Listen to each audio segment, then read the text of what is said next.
Okay. We're live. I want to welcome you to this episode of the Retro Rogues Live. My name is Dave Beatty. I'm one of your hosts. Unfortunately, I didn't get a chance to push out or promote that we're doing art again in this episode, but we are doing art again in this episode. Free art. Hopefully people will join us. Anyhow, I want to start off here by reminding people to please pay attention to the warning graphic. This, again, it says, warning, the Retro Rogues live show is intended for an adult audience and not intended for children under the age of 13. Parental discretion is advised. We may curse to reinforce this concept, although normally we really don't. But it's not intended to be a show for children under the age of 13. This is a show for adults. We're going to talk about serious adult things. Maybe not. We'll see how that goes. I want to welcome back my co-host. This is Eric Alexander. I didn't even introduce myself, but I'll get back to that. Eric, please introduce yourself and tell the folks either watching or listening at home some of the fun things you've done as a creative professional. Yes, hello everyone. I am Eric Alexander, also known as Base God 14, Base God 14. That's not Bass God 14. That is Base God 14. And I am the co-host of this show. I am also the chief financial officer of Bad Bob Productions, which is a small production company in Arizona. And I am the associate producer of the feature film Occupants, which features Star Trek Voyager actor Robert Picardo and is currently streaming for free on Tubi. Alrighty, so I am typing a post and trying to talk at the same time. All right, I'll stop. So my name is Dave Beatty. I am one of your co-hosts.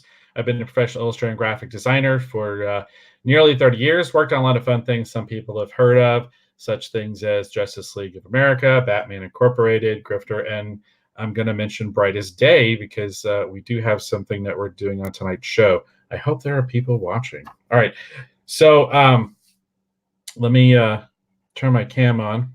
Let me apologize in advance. I get held up at work, so I didn't get a chance to shave before coming on the show tonight. So apologize for that.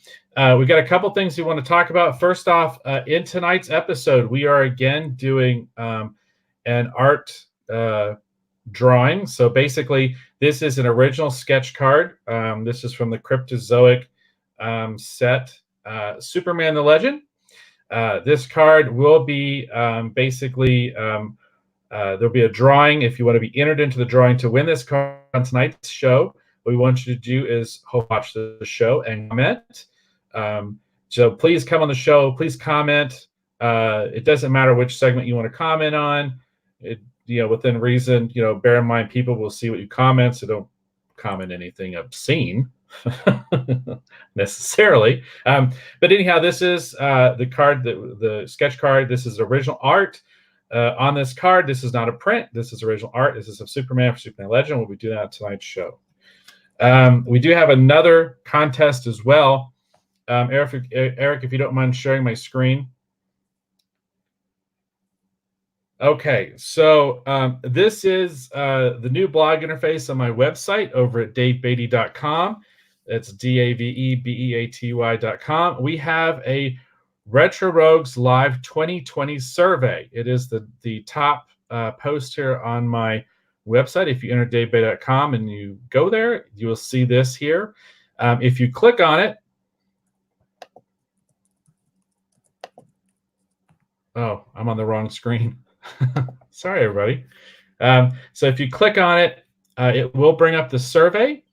We give you a little, see what it looks like here. So if you get on here, the type form will load. This is actually the first question from the survey. It says, what is your gender? You have 4 options here: male, female, non-binary, a strange visitor from another planet. Now, there are 7 questions on this survey. What it's going to do is help us determine what we're doing with some of the content for the show. But in addition to that, there's some other things I'm wanting to do as a part of the show, which I'm going to show you here in just a second. But it's 7 questions. It won't take more than a minute and a half, not even 2 minutes to complete. I did it in about 45 seconds the other night. So we want to encourage everyone to go and do the survey that is on the davebeatty.com website. And you're thinking, well, what's in it for me? What's what's in it for me taking my time and doing this survey? Well, there's a lot of interesting things in it for you. I want to show you this. Everyone who enters the survey, one of the questions is if you want to be a part of our email newsletter. Well, if you complete the survey and you give us your email address so you can be a part of our email newsletter, this is actually what you'll be entered into a drawing to win. This is from Brightest Day. This is Deathstorm. This is actually sample inks I did of one of the covers for Brightest Day. But this is actual ink on board. It's not a digital. A lot of people know me mostly for doing digital stuff, but this is actually a traditionally inked page. And this is original art. So we're hoping to get maybe 50 to 100 people to participate in our survey. If you participate in our survey, you're entered into a drawing to win this original piece of art right here. So you can see right here. All right, so this is what is basically you have the chance to win if you participate in the survey. Now you're saying, well, what are you using the survey for besides hopefully to improve the show? Well, beyond improving the show, one of the things I'm wanting to do, and Eric and I have been talking about it, is maybe create a digital publication. So I'm going to use the information actually from this survey to help me figure out how to develop and what kind of things we want to put into this possible new publication. So I want to show here. Everyone bear with me. I've got too much going on here right now. All right, so I'm going to minimize this.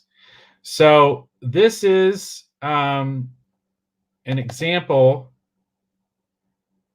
of what I'm kind of thinking I think it would be fun to do. So I've been updating my digital portfolio, and I've become enamored with the idea of creating a digital magazine type publication that's just for you, our viewers, and our email newsletter subscribers. So you'll be sent a link. This is don't try to read this story because it's nonsense text. It's just an example of a layout. But this is kind of a sample of what I'm wanting to do. I'm wanting to create actually a digital magazine for the Retro Rogue show. And we're going to have all kinds of fun stories and different things. Like, for example, this is a wine for the next generation. You'll have to determine if this story would actually be about the fictional wine from the show, the actual real wine that they're selling that you could buy, or if this show is just something for the next generation to whine about. You're going to have to determine that for yourself. And this is not the only one. I've got several samples here I want to show so you get a sense for what this digital publication would hopefully look like. This is History of the Batmobile. I thought this would be kind of a fun thing to do. So, and when you take this survey, you'll better understand, because the survey has in there, what's your favorite part of the show? And as you answer those questions, it's going to help me determine kind of like the main features for this digital publication. So this is another example of the kind of quality of the layout of the publication I'd put together for our show. And then we'll do one more.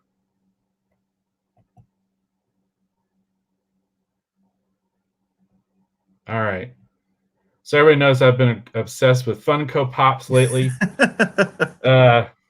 So again, this is just an example. Don't try to read the story. It's nonsense. There's nothing there to read yet. But I want you to see the kind of quality of the digital publication I'm thinking about creating for you, our dear viewer, our dear listener. If you participate in our survey, the information that you supply will help me, as well as talking with Eric, to determine what we're going to put into this Retro Rogues publication. Whether it's, comes out quarterly. I don't think it'll be twice a year. It'll probably be quarterly at best. But it's going to be a really nice digital publication covering, again, the things that you're interested in based off the answers to your question of the survey. And it will help to support what we're doing here with the show, as well as hopefully support other independent artists, because we'll be able to do little feature stories on them, as well as projects that we're doing, as well as other independent projects that we want to highlight in this digital publication. So please take part in the survey. Please answer the questions. It's going to help us to determine what to do with this digital publication. So yeah, there's that lot going on in this particular show. So again, please go to my website. Please take part in the survey. Again, if you take part in that survey, you're going to be entered into a contest to win that piece of original art. I'll do this again a little bit later in the show to remind people what we're doing, because really want people to do the survey, and I really want people to comment during the show. All right, so enough about all this. My personal stuff I wanted to get out of the way, all these fun things we're hoping to do here on the show. Eric, do you have anything that you want to talk about here just right off the top before we get into our main topics? Or Well, I just want to emphasize that I'm pretty excited about these things that you've been working on, and give credit where credit is due. These ideas have been coming from Dave, and they're great ideas. So I'm looking forward to the digital magazine. I think the survey will be fun. Give us some good information. Obviously we need a means to be able to reach out to our audience and grow our audience. So I'm really excited about these additions to the program. I think there's going to be a lot of potential to help the program grow and make us better ultimately. So I'm real excited about it.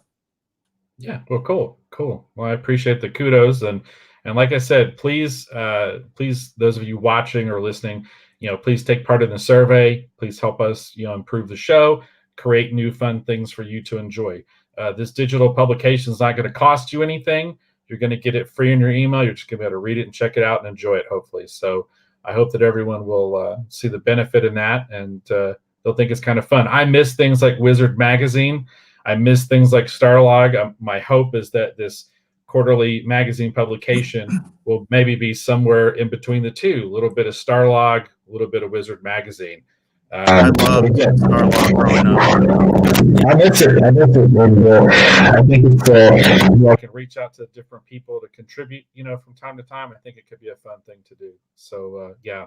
So enough about that. I think we should just get on actually to our topics. So we're going to start off, as always, with pop culture news. Unfortunately for this episode, I've been so busy getting all this other stuff ready. I don't really have anything for pop culture news, although I know there's a lot going on. Specifically with the Super Bowl, there was the trailer for the Disney Plus shows. We actually saw our first footage of Falcon and Winter Soldier, first footage from WandaVision, and actually our first bit of footage from the Loki as well. They kind of teased all of those in the Super Bowl spot. I have that footage queued up. If we can go through that. Okay, cool. In a little bit, but Awesome. I did want to start out with. I always try to start with bad news first, because I don't like to end the segments on a bummer. So I do want to start with some sad news. I'm not sure if you even heard about this, but are you aware that Kirk Douglas passed away today? No, I was not. Sorry to if I shocked you there a little bit, but that was before I do the show, I'm always on Twitter, so I'm always seeing what's trending and that kind of stuff. It helps me to come up with stories, and unfortunately, this is one of the big stories that was trending. So, legendary Hollywood icon Kirk Douglas of Spartacus fame has died at the age of 103. This is some sad news, but it's definitely something that I felt that we should address on the show, because Kirk Douglas was absolutely a legendary Hollywood actor, and a really interesting guy too. I don't know if people are aware, but he was in a helicopter crash quite a while ago, and he actually survived that. He was a tough guy. He's been. It's interesting also because, as the article points out, he basically had suffered a stroke in 1996. It's quite a while ago, and yet he still endured to the age of 103, which I think is amazing. But this is indeed some sad news. He had an incredible body of work. I think he'll primarily be known for Spartacus. I think that's just how I feel about it. Obviously, his son has also made quite an amazing career as well as an actor. So I did want to get this kind of sad news out of the way before we got into anything else. Yeah, I hadn't heard that he'd passed away. Yeah, I mean, he was 103, so he's definitely lived a long life. Um, I think of him for Spartacus, but I also think of him for things like what was that one he did with Burt Lancaster? Tough Guys? Was that what the name of it was? Tough Guys? Yeah, I think Tough Guys is the one. Yeah, the one where they were in prison for like decades, and then they get out and they go ahead and get right back into robbing trains. Which there's even a line in that. It's like, who robs trains anymore? You know what I mean? Like, yeah. It was that was a that was one of those movies I always enjoyed watching that. And it was a fun movie. But he's been in tons of stuff. But just off the top of my head, besides Spartacus, that would be the next thing I would think of him immediately for was Tough Guys, which is a film you never hear anyone talk about anymore. But yeah, wow, 103. Okay, yeah, I totally missed that. I think some people know, not many people know, perhaps, but I did shut down my Twitter account a little while ago. I'm going to probably be starting one up again, but I just got frustrated with things and shut it down in a fit of rage. But so I did. I totally missed that he had passed away. Wow. Huh. All right. Well, yeah, a bit of a downer. Yeah. Kirk Douglas. I always try to get the downer news out first, so we don't have to end on a sad note. So, but we were talking earlier about the Super Bowl ad for the new Disney Plus shows. So let me grab that, and we can actually put the footage on. Let's see here. I've got quite a few articles today, so I gotta find the right one. All right, so we've got Falcon and the Winter Soldier, WandaVision, and Loki. This trailer, I guess this isn't really a trailer. This is a teaser. It's only 30 seconds, and it's for 3 different shows. So this is not a trailer. This is definitely a teaser. For sure. It's real brief too. Real brief. So let's kind of go. So we get this first shot. We get the iconic Captain America shield. I don't know if you might want to mute embedded in a tree. What's that sound there? You might want to mute the sound there before it. There you go. Okay. I got it. We don't want to get in trouble with the YouTube police. So yeah. Unfortunately, they're all over the place. It's interesting too. Different studios seem to have different attitudes. Because it's kind of crazy the way they look at this stuff, because this is, we're doing commentary over a commercial essentially. This is a commercial, So the idea that they would flag this, but they will, you know what I mean? Disney they do weird things like that. So especially with the music. So that's one of the reasons we don't like to have the audio for teasers when we do teasers, because the music gets flagged right away. So we can see this image, and obviously this is Falcon. It looks like he's practicing, right? Yeah. Now, this is a big criticism some people have of the idea of Falcon becoming Captain America, which is that he does not have any kind of super strength like Captain America does. So how would he actually get the shield to do these kinds of things? You know what I mean? You never wondered about that? We'll have to see. He one of the things they show us in this teaser that's coming up is they actually show us essentially the gentleman who they want to replace Captain America, who eventually becomes known as U.S. Agent. I don't know if they're going to introduce him as U.S. Agent from the jump, or if eventually he'll become known as U.S. Agent. But he's an augmented individual like Captain America, so it's quite possible that Sam might get augmented too. Either with a super soldier serum or a derivative version of it or something, or he might just, from a martial arts standpoint, learn how to use his, body weight and total body power to be able to, hurl the shield in a similar manner as Captain America, though probably not as forcefully or powerfully. Winter Soldier would be able to do it because of his bionic arm.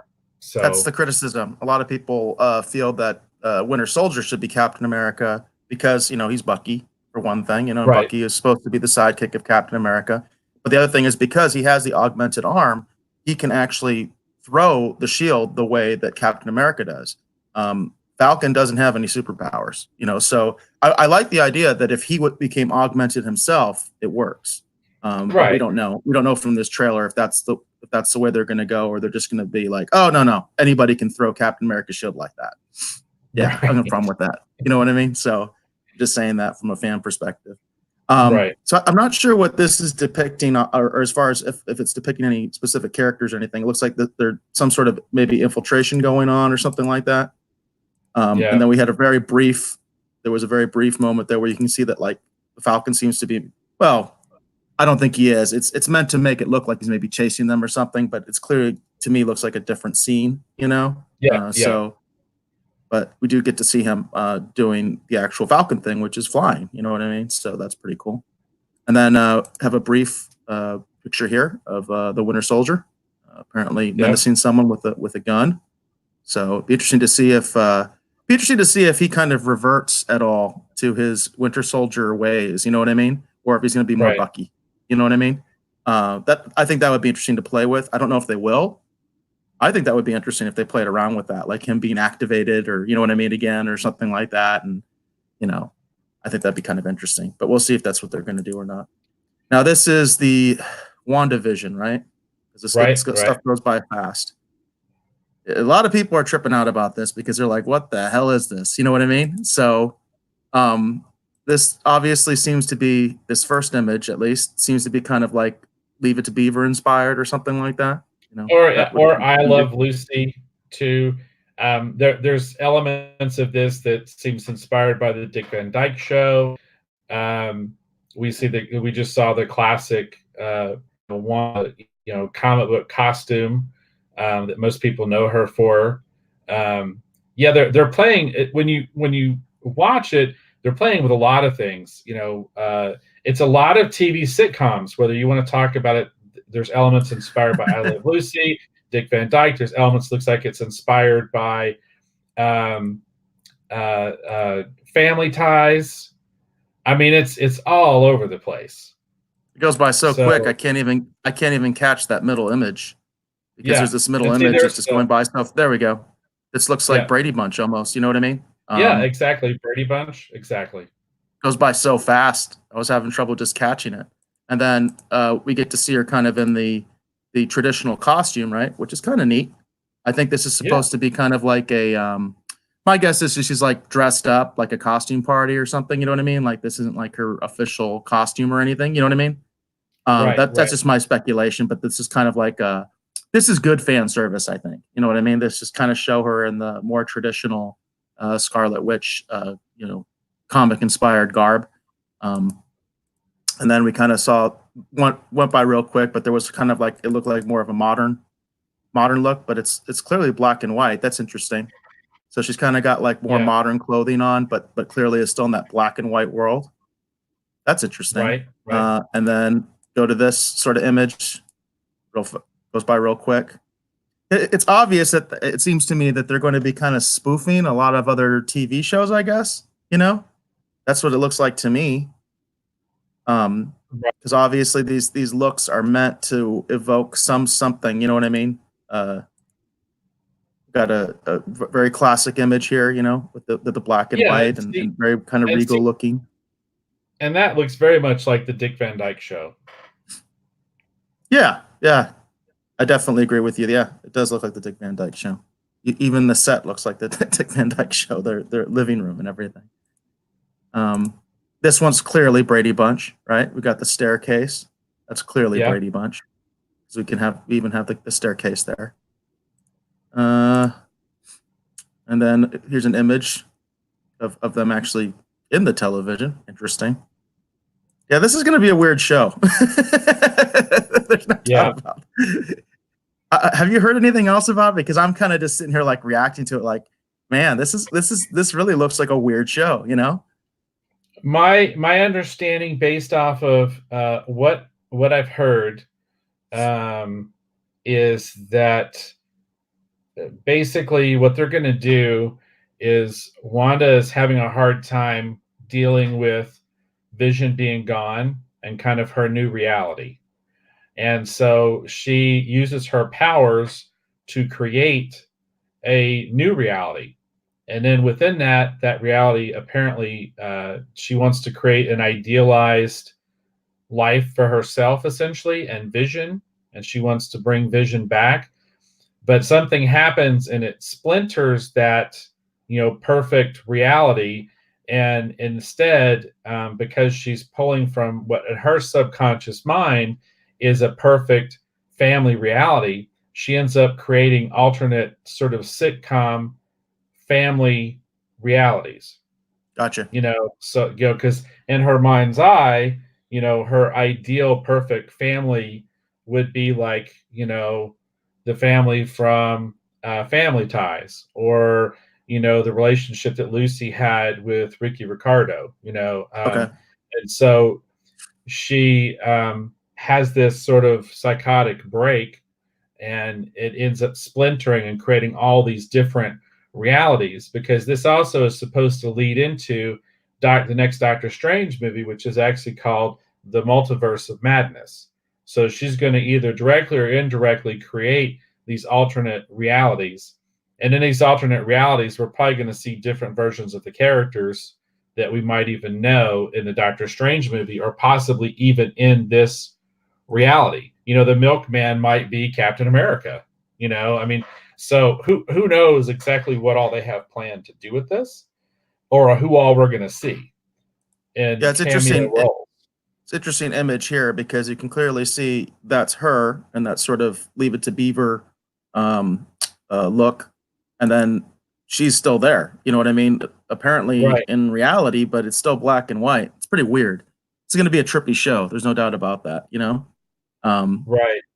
Because she clearly is still in the black and white world, but then the show that she's on is on the TV and she's still in the world. It's really weird. So yeah, we got this contrast again. We can see the sort of, idealized version of Vision, and she's got the modern clothing and she's in color when he's in black and white. Right. So the universe is expanding. So this is an interesting image here. And like I said, that's I don't know if they're going to start off calling him U.S. Agent, or if eventually he will be known as U.S. Agent, and he will basically be the government's choice to basically be Captain America. Okay. They may want him to replace Captain America instead of Falcon or even Winter Soldier. But that is U.S. Agent, and he's a pretty bad dude. So I was confused by that. All right, so this is not Captain America like a flashback or something. This is U.S. Agent. Yeah, that is U.S. Agent, and he will basically be up to. He may start off as a good guy, but eventually he'll be up to no good. And in the comics, he's sort of an extremist kind of a personality, very volatile, a very, if you can imagine, a very violent, mean-spirited Captain America. Okay. So it's going to be interesting to see what they do with that, and how they bring that character across. I quite like U.S. Agent in the comics. I enjoy when he would show up, because he was just always, I don't know. Like I said, he's a very extreme personality, but I like the idea of an extreme, somewhat militant Captain America in certain situations. So, but he's a very different personality than Steve Rogers. Because the Super Soldier Serum, or the derivative version of it they give him, actually causes him to have issues. We're going to see a lot of characters we think that we know and love in different roles, whether you're talking about WandaVision or even talking about this with U.S. Agent. And he's going to essentially be a very different version of Captain America.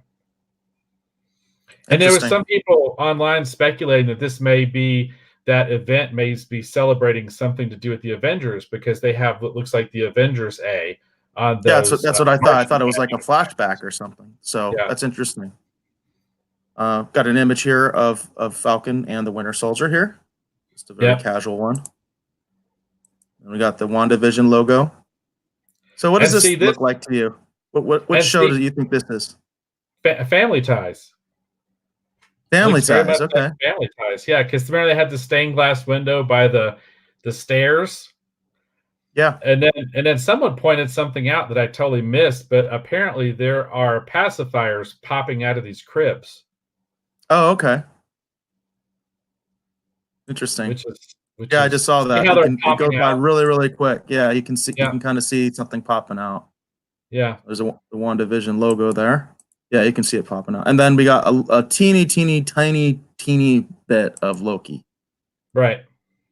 It looks like he's in some sort of prison here, which is kind of interesting because my understanding is that this is the Loki from the alternate reality where he stole the Tesseract in Endgame.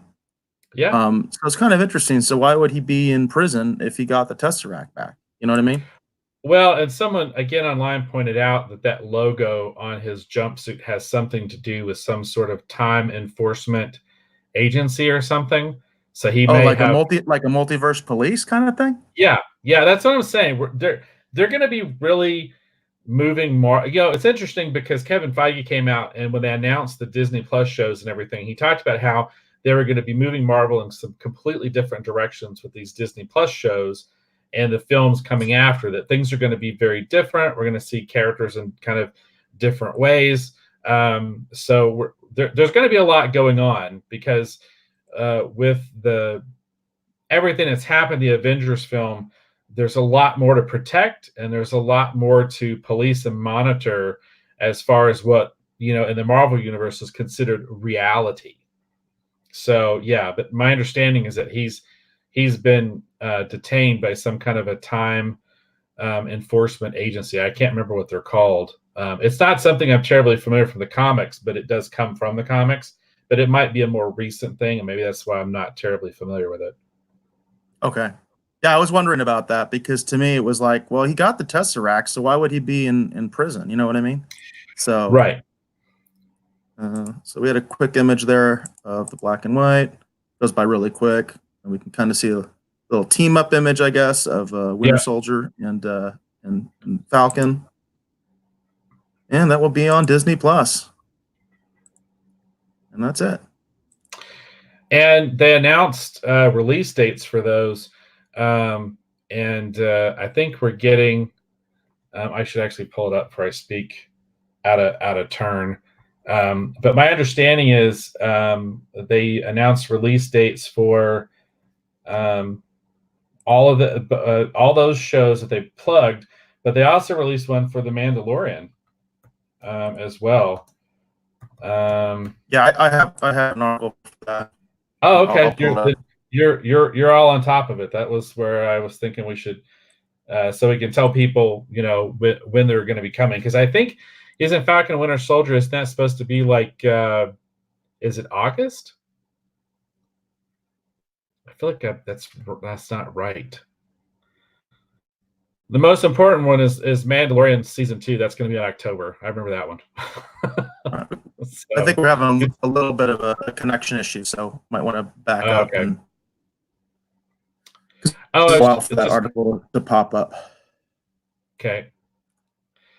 All I was going to say is that I think my information on the dates might be skewed, but that's what I was about to say. Mandalorian season 2 is definitely going to be in October. I remember that, so you could tell what I'm excited for. So, yeah, this is a Verge article. It says Mandalorian season 2 arrives this October. Baby Yoda will be back soon enough. So that'll be interesting.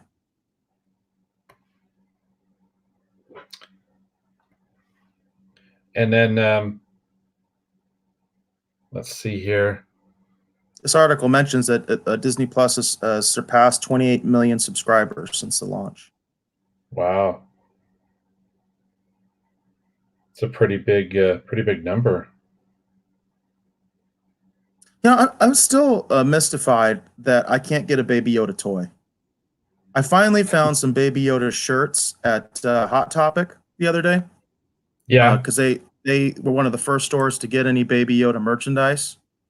And they were sold out before Christmas, obviously, completely Right. sold out of any Baby Yoda stuff. They actually had some shirts this weekend. We went out to dinner with my brother who had his birthday, and we went out to Arizona Mills Mall, the Hot Topic there, and they actually did have some Baby Yoda shirts. But it mystifies me that there's no Baby Yoda toys or a plush. You know what I mean? It's just Right. it's mind-boggling to me. I did see that.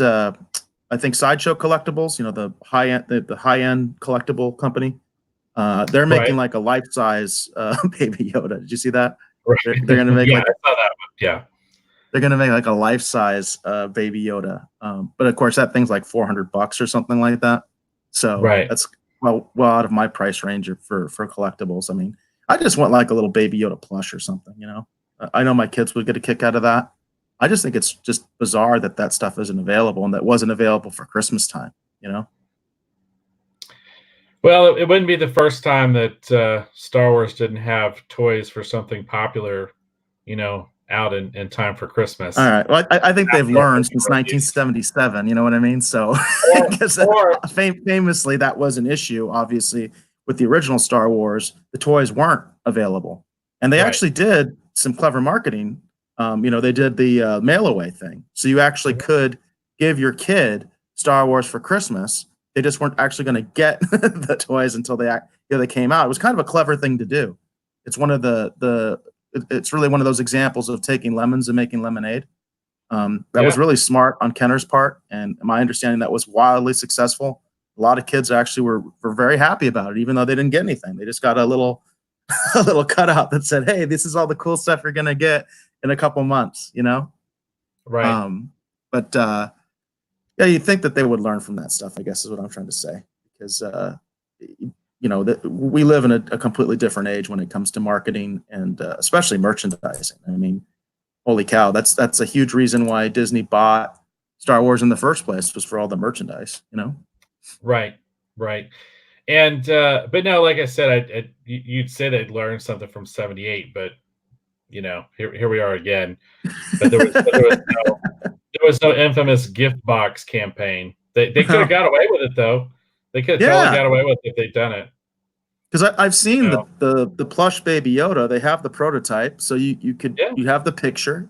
They could have done something like that. I don't know. Maybe they just Yeah. don't think that would work with today's kids, which I can understand. Yeah. Everybody's like, I want it now," kind of thing. So Right. Well, and I'm still debating on getting the little Funko Pops because they are releasing Funko Pops for Mandalorian. I am still debating getting the Mandalorian and Baby Yoda. So I'm definitely going to get all the Batman ones that we talked about on last episode. The Batman Forever, the Batman and Robin, the Batman Returns ones. I'm going to get all those for sure. But I'm still kind of a little bit on the fence. I don't know why with the Mandalorian. I'm probably going to get them. Let's get real. Anyhow, yeah. Well, that's cool. So yeah, I got yeah, you. yeah. Do you have anything else for pop culture news? Let's see. I'm looking here to make sure that it's not streaming wars. No, I think the other articles I have are all streaming wars. I don't have any other pop culture stuff.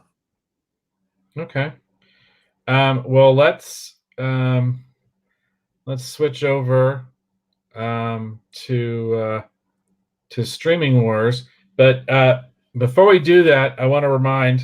Hopefully, people are watching. We are doing on the episode, just like the last episode, we are doing an original sketch card drawing. If you want to be entered into the drawing, please just comment in the comment section of the episode here. All you need to do is just comment on one of the segments. You could, please join us in the discussion. Obviously, we want you to do that. But if you comment during the show, this is the sketch card. This is an official sketch card, part of the Cryptozoic release for Superman the Legend. This is a card I did the art on. And again, this is the original art is on the card. This is not a print.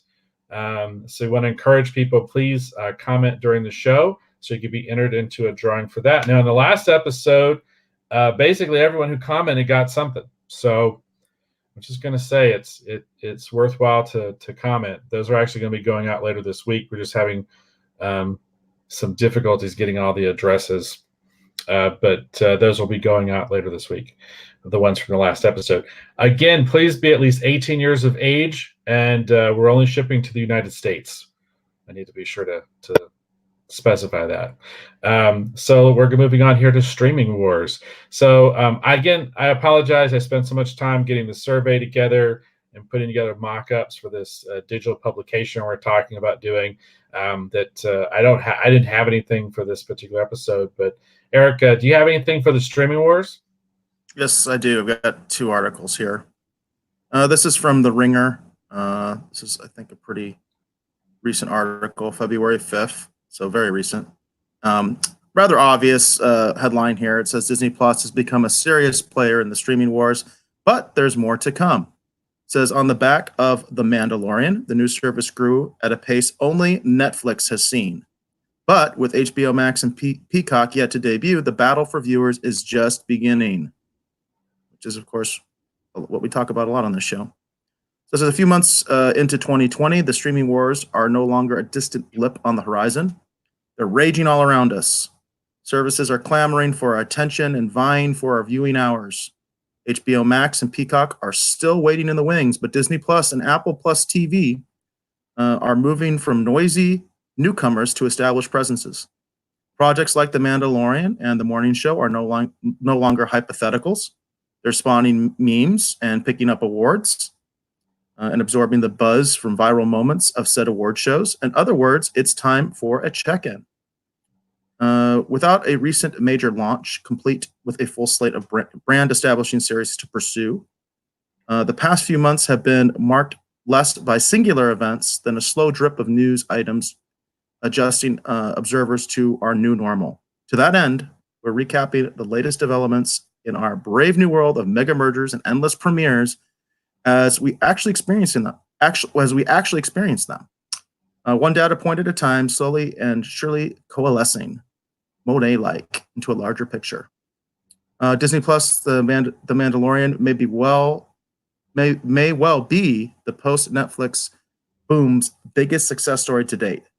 The Mandalorian, a neo-Western tracking the namesake bounty hunter's quest to protect a 50-year-old infant from Werner Herzog, I hope I didn't butcher his name too bad, established a low-stakes, high-production value style of Star Wars storytelling that serves as a critical counterpoint to the film saga's struggles. Who has time to worry about Solo's underperformance or the rise of Skywalker's disappointment when they're busy cooing over Baby Yoda? And yet The Mandalorian's most direct follow-up, apart from Season 2 coming next fall, is currently on hold. This is something that we missed from last week. A previously announced prequel series about Obi-Wan Kenobi starring Ewan McGregor and helmed by Mandalorian alum Deborah Chow was put on hiatus and likely downsized from 6 episodes to 4 as Lucasfilm president Kathleen Kennedy oversees revisions to the scripts. This is a move that can be interpreted in 2 ways. Maybe Kennedy is micromanaging and undermining an auteur's vision, which are the same tendencies widely blamed for Solo and Skywalker's creative mediocrity. Maybe Kennedy's trying to avoid the mediocrity by taking time to deliver a worthy successor and not rushing the Kenobi series to meet audience demand. Either way, the hiccup is notable for a service that's otherwise been almost frightening in its competence. And that is interesting because I wanted to talk about that last week because this news came out last week about the problems with Obi-Wan. And I hadn't heard this before, that apparently now the order for the episodes has been reduced. A lot of people are very angry right now at Kathleen Kennedy because they're saying that this is her fault. And ultimately, it is her fault. If she truly is the president of Lucasfilm, the buck stops here. This is her fault, and this is bad press, and it makes her look really bad. Ironically, she just got an award, I guess, across the pond for the British Filmmakers Association or whatever it is. She just got like some sort of award from them, which a lot of people were kind of scratching their heads about that. But this is this is kind of weird. You know what I mean? It's like there was all this goodwill and hype about the Obi-Wan show, and something happened. I don't know if the scripts are terrible, but like this article says, a lot of people think that Kathleen Kennedy is micromanaging. I don't know if that's true, because I feel like Kathleen Kennedy is a lot like a figurehead. I don't know how into daily operations she actually is, especially now. I think she might have been more that micromanager at the beginning when she had a lot more power and a lot more confidence from Iger, because I think a lot of that confidence is gone. I think that's why Feige's coming on board to fix this mess. I think that's why Favre's coming on board to fix this mess, you know? So, Right. So I don't know. I don't know what to make of the troubles with Obi-Wan, you know, who's really to blame. Like I said, technically speaking, it's her, because she's supposed to be the president of the company. But she does have to answer to Iger. I mean, I don't know. It could be possible that he had concerns with the first scripts that they got. I don't know. I don't have that kind of insider information, but I do find it interesting and kind of weird, you know? Yeah, it is. I find it, personally myself, I find it a little unfortunate that they decreased the show order for Obi-Wan. I would prefer That's to terrible. see, I would prefer to see more of Obi-Wan as opposed to less of Obi-Wan. Obi-Wan is, especially Ewan McGregor's Obi-Wan, is the character that people are clamoring for the most. I didn't hate Solo, but it's one of those things that, you know, the thing I kept hearing over and over again is no one was asking for, you know, a Han Solo prequel movie that everyone's been interested in or inquiring and asking about, you know, Ewan McGregor returning as Obi-Wan since Disney bought Star Wars from George Lucas. So there's definitely interest in Obi-Wan. So the idea that they're actually going to reduce the number of episodes for Obi-Wan, when that's the one thing that Star Wars fans, casual and diehard, are most interested in, that strikes me as a little weird. You know, if you're only going to do a limited series with Obi-Wan, then, you know, please do 8 episodes. Don't just do 6. You know, even Discovery season 2 got bumped up in production. They actually did, I think it was 13 episodes of season 2. So, you know, even CBS realized it's like, people are kind of liking this Pike guy. Let's kick out an extra episode, you know? So I don't understand the logic behind decreasing it unless, you know, they're not confident in the story they have. So if you don't have a good story, you know, you're right to retool it, but I don't know if I'd start off by decreasing what you're planning to do, you know? Well, I think it's kind of funny because, you know, The Mandalorian was only 8 episodes in its first season, and sort of kind of the new standard with a lot of streaming content, and even if you go all the way back to HBO and what they were doing with Game of Thrones, we've kind of gotten used to these epic 10-episode seasons. Okay. I think kind of Game of Thrones kind of set that standard of these very expensive shows, and so we only get 10 episodes a season. Okay, and that was before the streaming wars even really started really going, and that was on a cable channel. So what we have now is things like Disney, where they're doing 8-episode seasons, so it's even less, and we're talking about episodes that are only like half an hour, and then now we're talking about Obi-Wan being only 6 episodes. I don't like this trend at all, because I'm paying for this content. You know, when it comes to streaming services, I'm paying for this. Okay. And while, yes, the nice big catalogs of all the old stuff is great and all that kind of stuff, you know, I'm more interested actually in seeing these new shows, quite frankly. And it just seems to me like we're getting less and less for our money, and that's a terrible direction to be going in. This article also points out that the other releases, for Disney Plus, the Marvel shows, says The Falcon and the Winter Soldier isn't out until August, and then while the trippy-looking genre-bending WandaVision won't hit until December.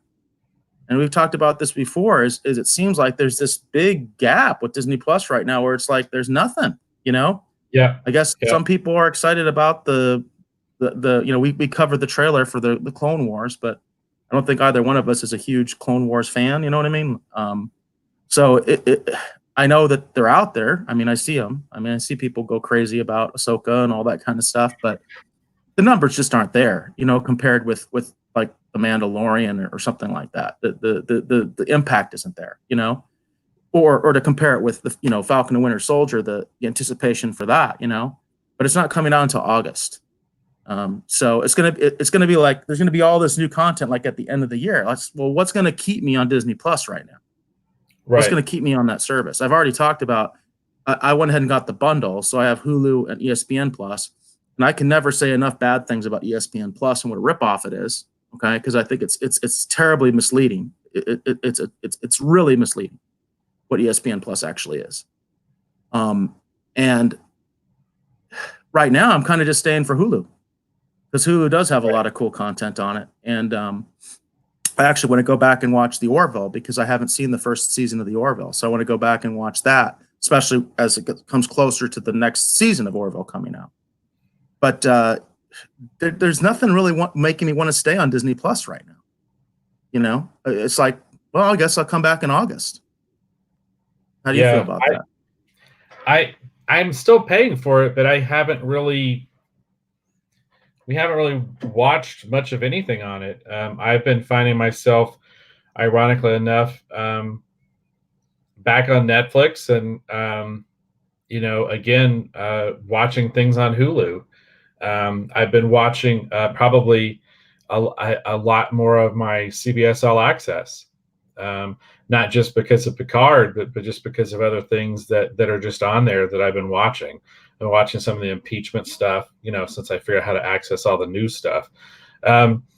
So I've been, mostly on Hulu, Netflix, and CBS, although I'm still currently paying for Disney Plus, but I haven't really been watching much of anything on it. I have been recommending things that people haven't seen that are on Disney Plus that people might like, kind of here and there, chatting with people and stuff. But I'm excited for the stuff coming up, but it is.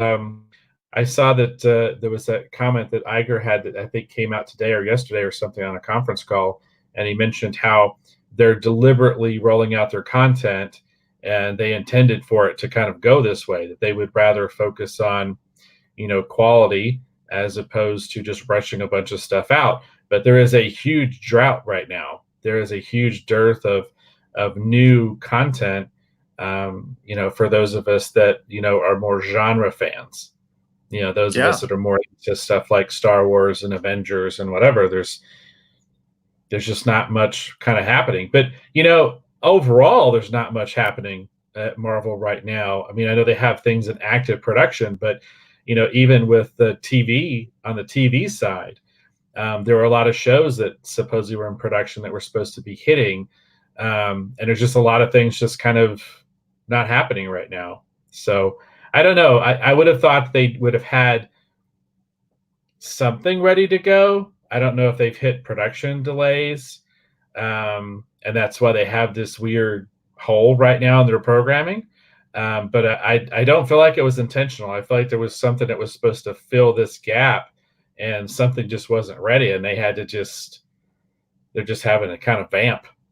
Yeah. I think that, I can't imagine it's intentional. That's some of the worst planning ever if it's intentional, because that's just silly, because again, I don't feel like there's anything keeping me on Disney Plus right now, other than I guess the back catalog, there's really nothing keeping me there. This article also gets into Apple a little bit. It talks about Apple CEO Tim Cook's only mention of TV Plus on the company's latest earnings call was that the product was off to a rousing start, but no actual statistics were necessary. So that's kind of indication that Apple is kind of losing this war right now, that I don't think they've had the reception that they were hoping for. It says a recent outside study suggests Apple's internal promotion didn't convert many hardware customers into subscribers. It said only 10% to be precise. But rousing start is subjective enough that no one can say Cook was wrong.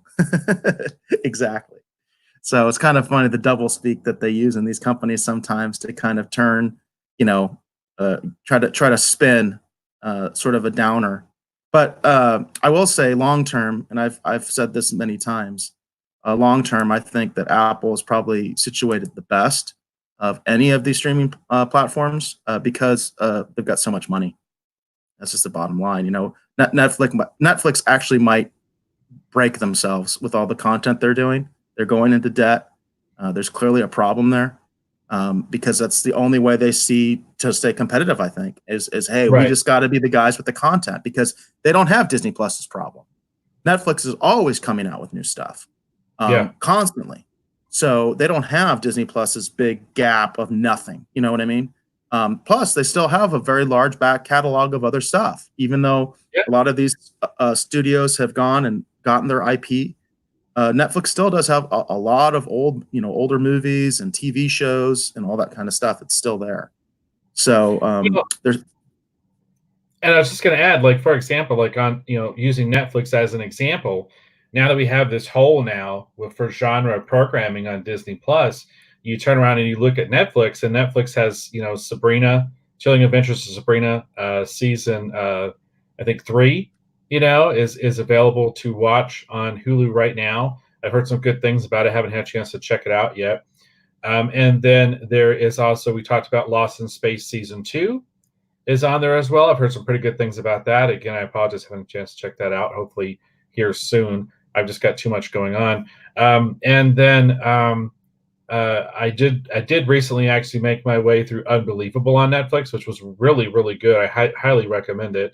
That was a show that Michael Chabon actually co-created. He's one of the showrunners for the first season of Picard.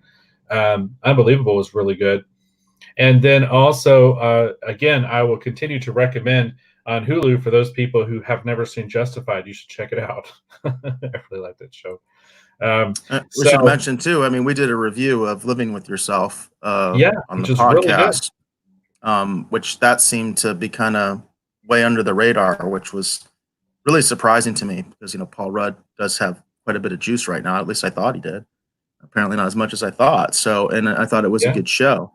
But yeah, the thing is with Netflix though is they got a lot of stuff, but it's also causing them financial problems because they are producing so much stuff. Right. True.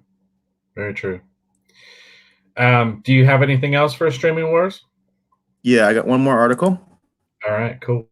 And this is kind of near and dear to me. This is from The Verge. This is a little bit older article. This is from January 30th. I just now kind of came to my attention. Strangely enough, coincidentally enough, I actually just got a new phone, and I have AT&T. It's kind of interesting to see what's going on with AT&T because AT&T is basically with Time Warner now. So they're involved in this streaming wars very directly. This article says AT&T tried to buy out the streaming wars, and customers are paying for it. And I am an AT&T customer. I have AT&T. It says 157 billion in mega deals didn't quite have the market impact AT&T predicted. So this is over the past 5 years, AT&T has spent hundreds of billions of dollars preparing for the streaming wars, going on a spree of mergers and acquisitions to build a juggernaut that could stand against companies like Netflix, Apple, and Amazon. But as this week's earnings showed, it's not working quite the way AT&T executives had hoped. The numbers were grim, not just for AT&T, but for conventional cable in general. According to AT&T's fourth quarter earnings report, the company lost 4.1 million pay TV subscribers in 2019, 1.16 million of them in the last 3 months of the year alone. Around 945,000 AT&T customers dropped the company's traditional TV services last quarter, and another 219,000 customers hung up on AT&T's creatively named AT&T TV, now internet video program, previously named Direct TV now. As AT&T brushed aside the company's losses and an afternoon stock slide by telling investors the subscription losses were due to an intentional reduction in overall promotions and a renewed focus on profitability at the Dallas-based company. Again, you got the spin there because I always got to spin it, right? Because they got investors and they start to worry and they get upset and they're saying, no. We're going to be leaner and meaner. You know what I mean? That's always Right. what they say Right. when they start losing people. But what's interesting about this is AT&T has tried to situate themselves very well for the streaming wars by acquiring content. Same way that kind of Disney has been trying to deal with the streaming wars is they went out and bought content. You know, they got Marvel, they got Lucasfilm. Right. AT&T has kind of done the same thing. And of course, we won't really see exactly how this works until HBO. What is it? HBO, not HBO Now. It's HBO. What are they I calling think it? it's HBO Max. Yeah, it's HBO Max. So once Yeah. HBO Max comes out, then we'll really see what's going on here. Incidentally, you know, when I got my new phone, and something interesting was that the DC Universe app comes loaded on the phone because it's an AT&T phone.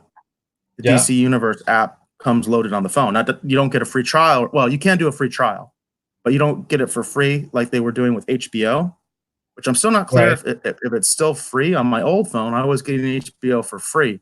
On my new phone, I'm not quite sure how to access it because they've kind of changed the app a couple times, and this new app is different. The one that's on my new phone.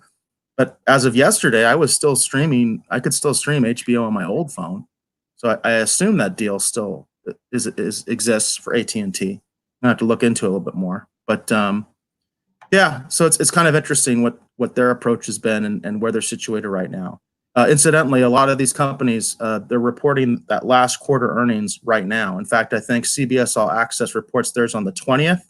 So that's something I'm going to be really looking at is the actual numbers for CBS All Access in terms of revenue. Those numbers they can't hide because they have to give those quarterly earnings reports to their investors.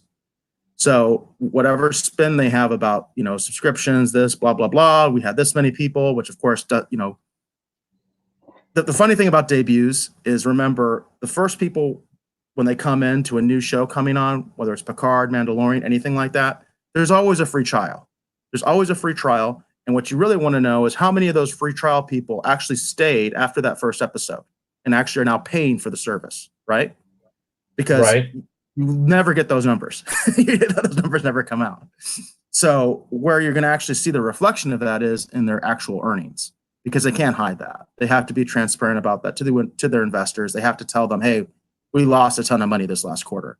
So I'm going to be really interested in seeing CBS All Access's numbers coming out later in February to see if you know how much of an impact Picard had in terms of getting subscribers in that last quarter, you know, before the change of the year. Well, it'll be interesting for sure. Yeah, we'll see. We'll see what happens. Yeah, I don't have much more to add to it other than that. I think you summed it up pretty well. So it's going to be, you know, as we continue to move forward. For me, despite their amazing debut, still the biggest shock is just the fact that, you know, Disney didn't really have. I mean, they have content like they've got a family audience, you know, demographic, and you know, but as genre entertainment, it does feel like there is a gap or a hole. But you know, all of them have that issue. I mean, even CBS All Access for an app built so firmly on the shoulders of Star Trek, they didn't have a whole lot, you know, kind of going on, you know, in between the different shows. I think that's the whole point of the short treks was to kind of buoy that up, you know, in between, you know, the different seasons, whether it's Discovery, Picard, or whatever. Well, my Well, understanding was, yeah, that's exactly what it was. But my understanding also was that Netflix was very displeased with the short treks and felt they were like being ripped off, and it's part of why they didn't want Picard internationally, because they yeah, felt like the short treks were just a big rip off, and they yeah. didn't want anything to do with it. Yeah, and some of the, you know, and it's interesting because some of the short trek stuff is really good, and then some of it's just really bad. There was quite a few of them I didn't enjoy, but there was a few that I quite liked. Like Children of Mars was really good. I thought at least it was interesting. Um, the one with was Ephraim and Dot or whatever with the tardigrade, you know, that kind of tied into, you know, the classic Star Trek timeline. I thought that one was kind of interesting and fun for what it was. But then there's been some others that I really, you know, there was a lot of production value, and I love H. John Benjamin, but I really hated that triple one they did. I really don't, and I like Rosa Salazar. Like I thought she was great in Battle Angel Alita, or Alita Battle Angel, or whatever the final title of that movie was. I love that movie, and I thought she was great in it. And but it was just, that they just fell flat for me. I just didn't care for it. So yeah, so I could see what they're saying, but they had good production values. The stories weren't sometimes, at least for me, super entertaining. But there were some good ones, though. Like I said, Children of Mars being the standout in my mind. Children of Mars was very well done. I really like that one. So I still need to watch those. Now that I have CBS All Access, I have to go back and check them out. Especially the short treks. I mean, there's not a huge investment there, at least one at a time. So I need to start checking some of those out. Like I said, I quite like Children of Mars. I thought Children of Mars is the best one they've done, in my opinion. So, and that's definitely very relevant for our two main topics today, right? So, because it's a lead into Picard, right? It is. If you don't mind, unless you have anything else, I guess we'll go ahead and get into our main topic.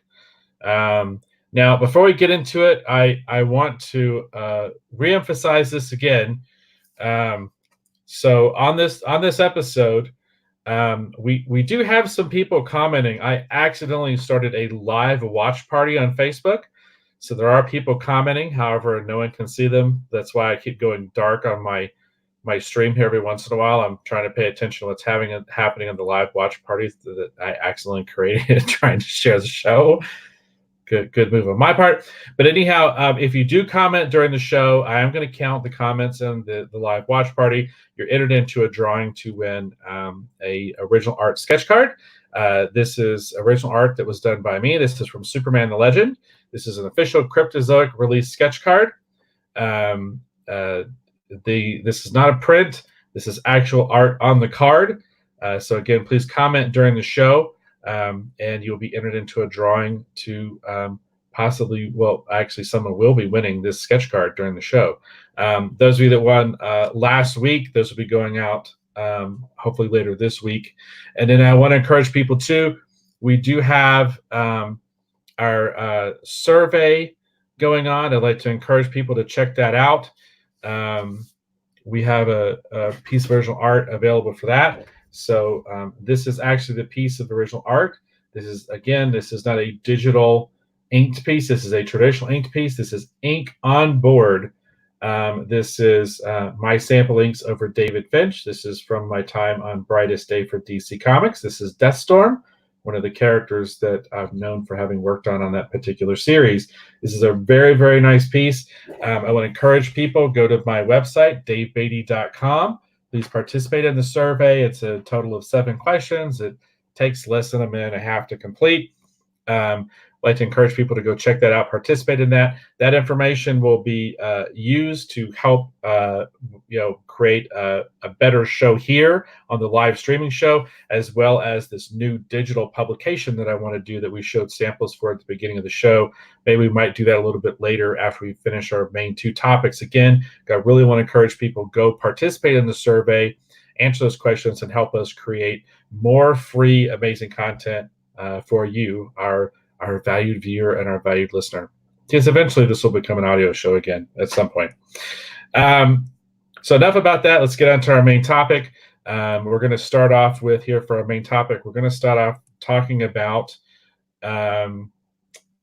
the actual Picard Countdown comic book series, Countdown number 3. I know Eric has something he wants to express about Star Trek Picard Countdown number 3. You expressed that you had some issues actually finding a copy of Countdown number 3 to purchase in order to read for the show. Please tell us the travails and the adventure that went into actually just tracking down a print copy of Countdown number 3. Well, I failed. I couldn't find it, and it's kind of interesting to me because, we were talking a little bit off mic about sort of the state of the comic book industry in general. And this, to me, is a great example of why the comic book industry is struggling so much, because you have a property come out that people want, whether the story is good or not. people don't care. They just want a physical copy of the book because it's considered a collector's item. And I think anybody could see that. It's a limited series. There are only 3 books. So a lot of people are going to want the complete collection.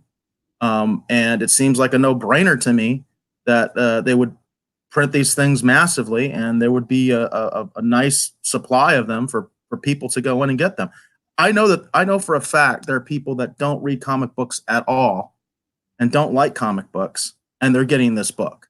Okay. Because I see the comments for people on Twitter and stuff like that. There are people that don't like comic books at all and wanted this book simply because it was the first Star Trek Picard thing, really, that was available widely to the public.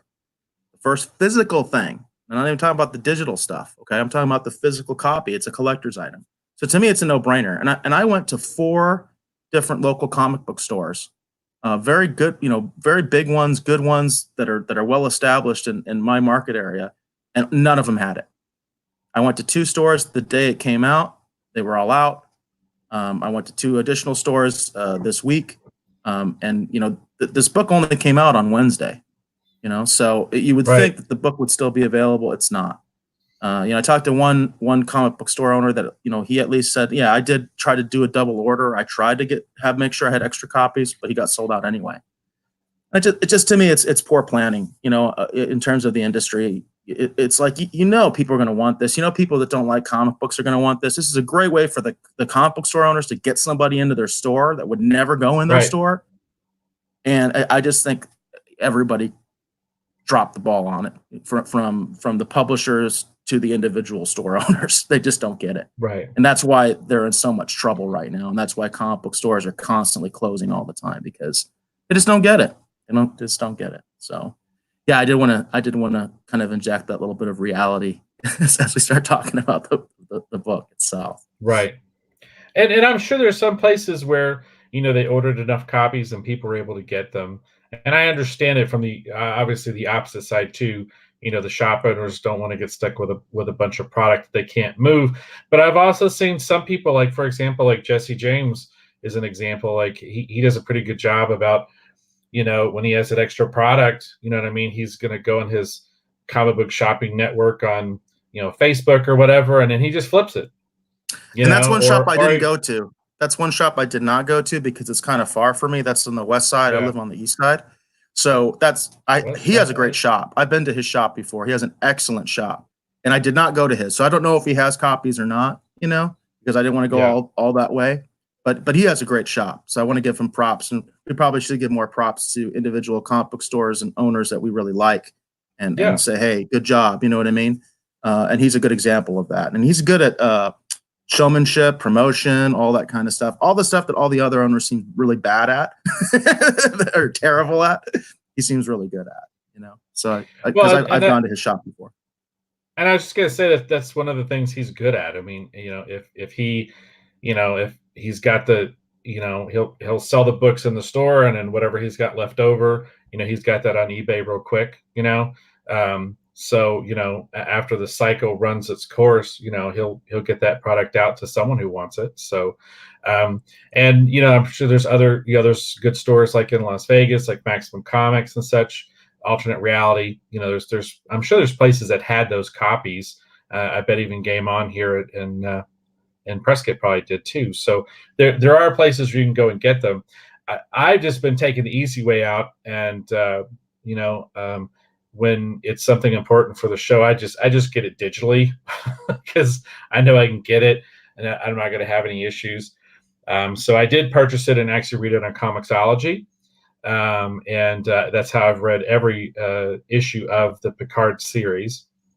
There's instances where I wish I'd had a print copy of it. There's other instances where I don't feel as bad that I don't have a print copy of it. We'll get into that as we get into the actual physical review. But I know it is tough for, shop owners. They're balancing that because, a lot of their product isn't returnable. So it gets into that weird nebulous region of, I don't want to get stuck with it, so, but at the same point too, you have to make sure you've got enough product, for your customers, and this is a very important book, especially with Picard. I was surprised at how much marketing muscle CBS put behind Picard. Picard had a huge push So this is probably that one series, that one Star Trek comic book series you could have deep ordered, and you'd probably been fine with it. So Eric's got the cover there up. I was gonna just briefly. I've got too many computers going on here at once. So I was going to read the synopsis real quick. So this is, again, we're talking about Star Trek Picard, countdown number 3. This is 3 of 3. This is third issue. This is the big conclusion. It says Jean-Luc Picard has traveled to the furthest reaches of the galaxy, defeated impossible foes, and survived in the face of unthinkable odds. But it's the end of this one mission that will change his life forever. This is the official countdown of CBS All Access. Star Trek Picard ends here, and things will never be the same. This is written by Kirsten Beyer, who actually is one of the showrunners for Star Trek Picard on CBS All Access. It's co-written by Mike Johnson, art by Angel Hernandez, and this is, again, published by IDW. IDW has the license to do all the Star Trek stuff. So they do all of it. So I guess I'll just start with overall impressions, because this will be a spoiler-filled conversation, because we need to get into the I don't know, into the farthest reaches of this particular story to determine how relevant we feel like this was for Picard. So Eric, do you want to start with your overall impressions, and then I'll give mine? Yeah. So my overall impression is that they tried to do too much in too small amount of time, if you will. Obviously, when you're talking about a comic book, you're really just talking about pages, the number of pages they have to tell the story they want to tell. And I thought this was going to be a completely different story than what we got. This is not a spoiler. This story is really about the two caretakers, slaves, whatever you want to call them, that Picard has in his house.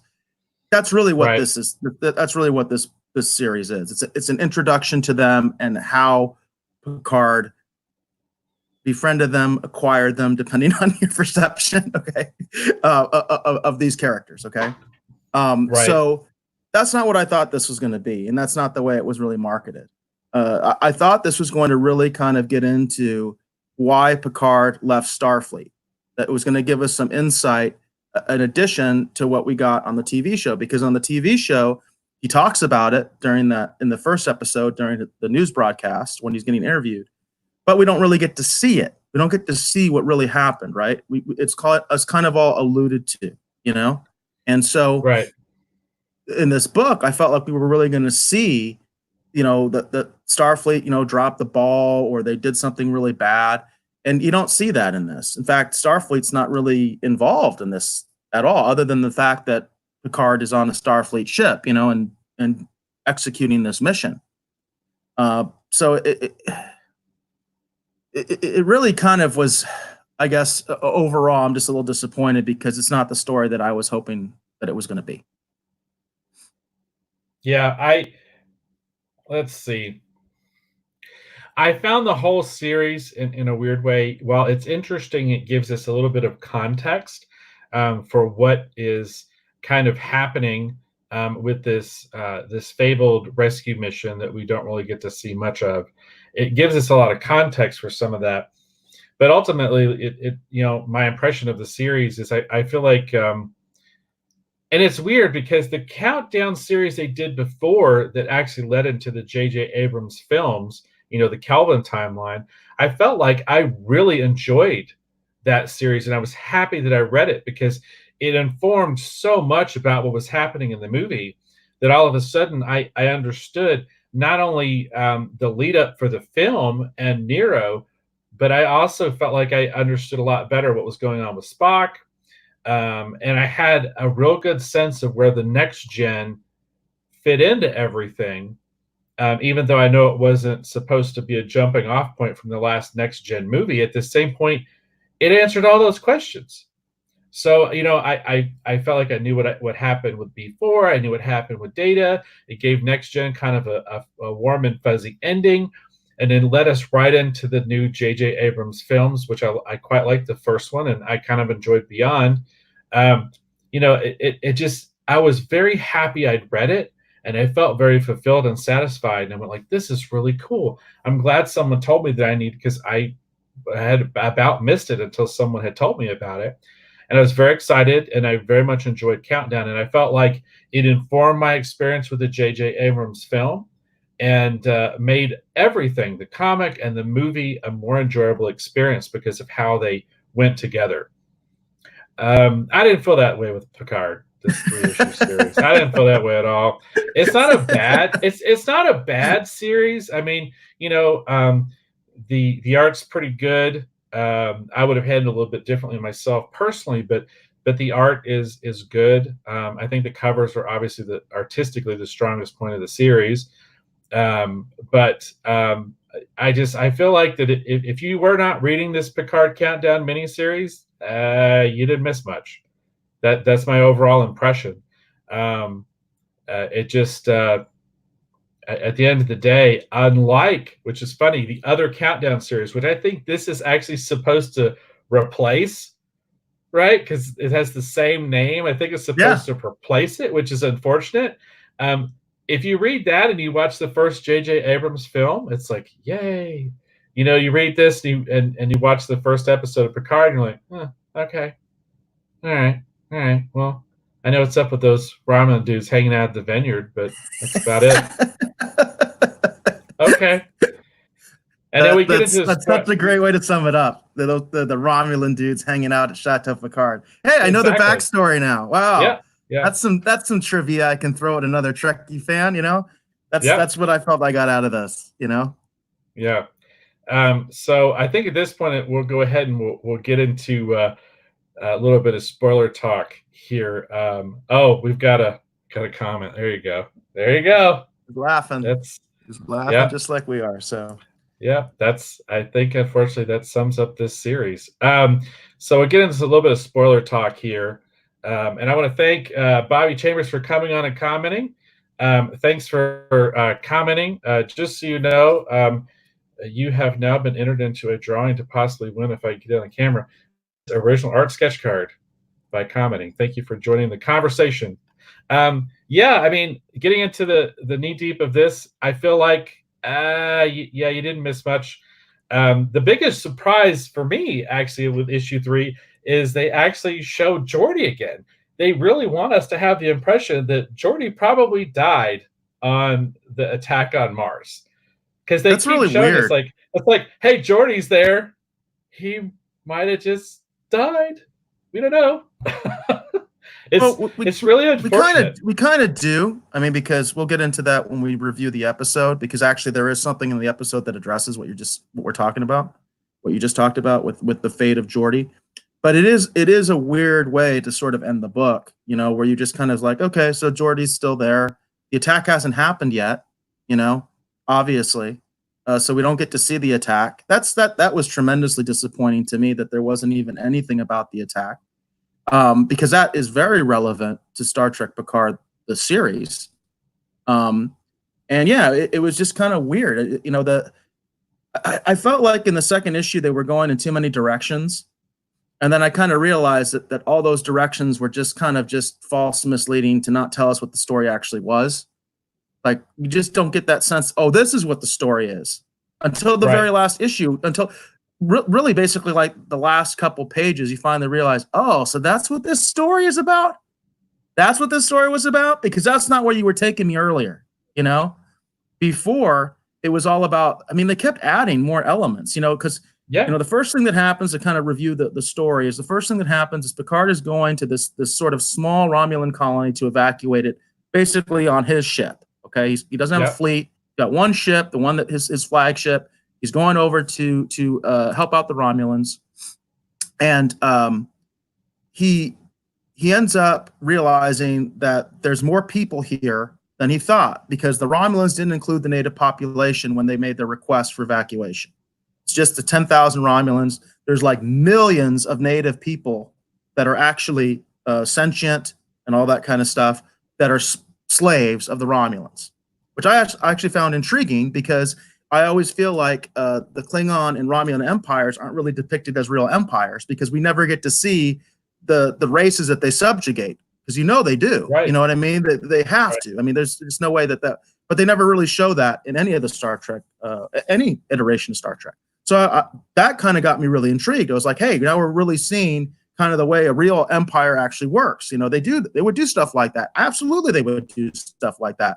Primitive people, they would just take them over, make themselves gods. You know what I mean? All that kind of stuff. It's the Romulan Empire. They're not good guys. Right. So it made a lot of sense. And I was intrigued in that first issue about this kind of setup. But then what ends up happening is right off the bat, okay, now the Romulans are back to their old ways. They end up imprisoning Picard, even though he's there to help them. I'm like, yeah, what's the motivation here? And as we get more into the series and we find out what their motivation is, it's like, that doesn't make any sense. You know what I mean? This is stupid. Why would they have that kind of perception? They know what the Federation is. They know the Federation's a bunch of Boy Scouts and do-gooders. They know that. So the idea that because what you get later is that apparently the governor of the Romulan colony thought that Picard was some part of some like conspiracy or something like that, and the Federation's just going to destroy them, and they're the cause of the supernova. And it's like, this is really convoluted. They would know whether it was a natural thing or if it was some sort of sabotage. In fact, I think there's a theory out there, and I think it might even be more explored in the series, that supernova may have actually been caused by the Romulans themselves through experimentation or even as a deliberate act to get rid of like the unification movement and things like that.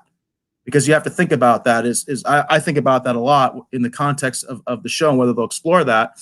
There's a lot of people that the Romulan Empire wouldn't want to save because there were dissidents on Romulus. So there's people that they wouldn't want to save, their own people. You know what I mean? That they wouldn't want. They don't want the Vulcan, the pro Vulcan people. They don't want them. They're dissidents. They're part of a movement. So anyway. I felt like the comic book kept going in all these weird directions, and I guess obviously it was meant to kind of throw me off, but I don't understand why. Why don't they want to tell me what the story actually is? I guess they want me to keep buying the books and not realize that, oh, this is what this story is. Because I thought it was something completely different. It was such a huge setup, and then you get to the end and you're like, oh, all right. I mean, and we don't even get a resolution with the colony, right? Because they don't evacuate them, and we got these millions of people stuck there. What happened to them? Picard can't evacuate them on his ship. His ship's not big enough. So we don't even get a resolution to that. We don't even find out what happened to them. Yeah, and then I think, as far as the action goes, I think there's 4 people stunned over the course of 3 issues. Is that about right?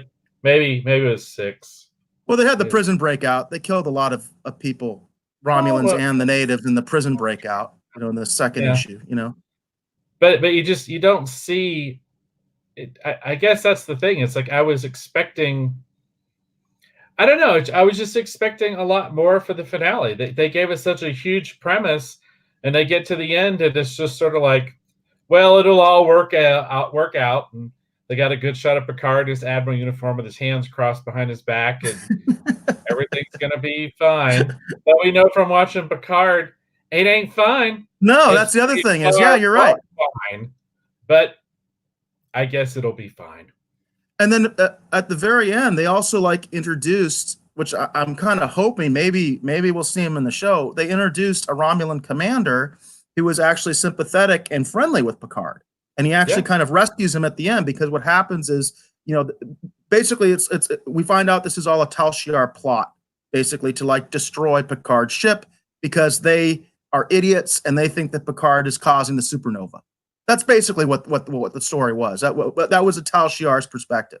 So they're going to blow his ship up and kill him and kill everybody on the ship.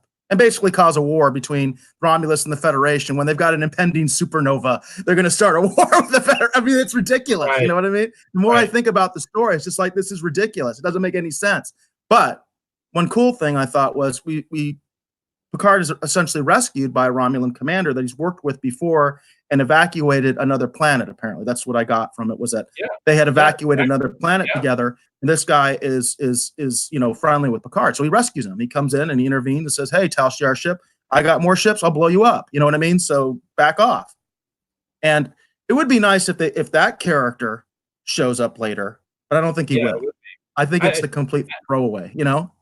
I hate that because I think that is interesting. I would love Yeah. to see that brought back up, and it's And that's like interesting. what, 2 pages?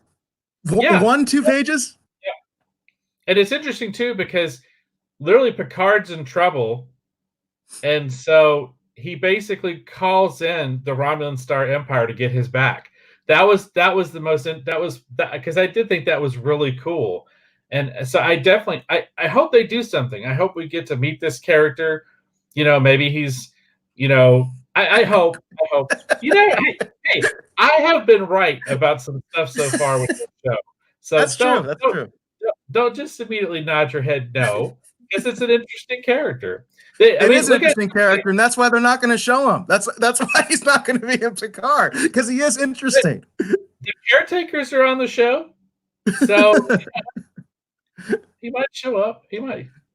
So, But I do agree with you. That was the most interesting thing about the comic was the fact that basically Picard, and I'm sorry, I know Romulan Star Empire is the old designation that comes from the old days, but I love the way it sounds. But I just love the fact that he actually called essentially, the Romulan Empire to get us back. yeah. That was really kind of cool. I did really, really like that. But yeah, it's such a huge premise for such a kind of lackluster payoff. And it's weird because in a comic where they could have gone crazy with space battles and stuff, because we haven't seen any of that stuff in Picard yet. Right. Yet again, there's no space battle. They could have had a space battle. We could have been on the brink of universal Armageddon. It's a comic. It's not like it's going to cost you a whole lot. Just draw some more ships. We didn't even get like a firefight between the Tal Shiar ship and Picard's ship. They just kind of have this Mexican standoff, because I guess we should address what the story actually is. I mean, so apparently I don't know the names of the characters. They're not sticking with me, but apparently Picard's caretakers / slaves were Tal Shiar agents on this planet. So they were embedded Tal Shiar agents on this planet that Picard is trying to evacuate. This small Romulan colony that has a very large indigenous population. And what ends up happening is the Tal Shiar agents that we later see in the Picard TV show as his caretakers on Chateau Picard. They are these embedded Tal Shiar agents that the local government doesn't know about. The Romulan governor doesn't know who they are because they're undercover. And at first, they come across as, hey, we actually have become sympathetic to the native population, and we are going to help Picard, because they actually help Picard get out of prison, because he's imprisoned by the governor for reasons that don't make any sense, but he's imprisoned by the governor. And they rescue him with the aid of the indigenous population that is much smarter than we kind of were led to believe, and is involved with an uprising because they know what's going to happen. So they're revolting.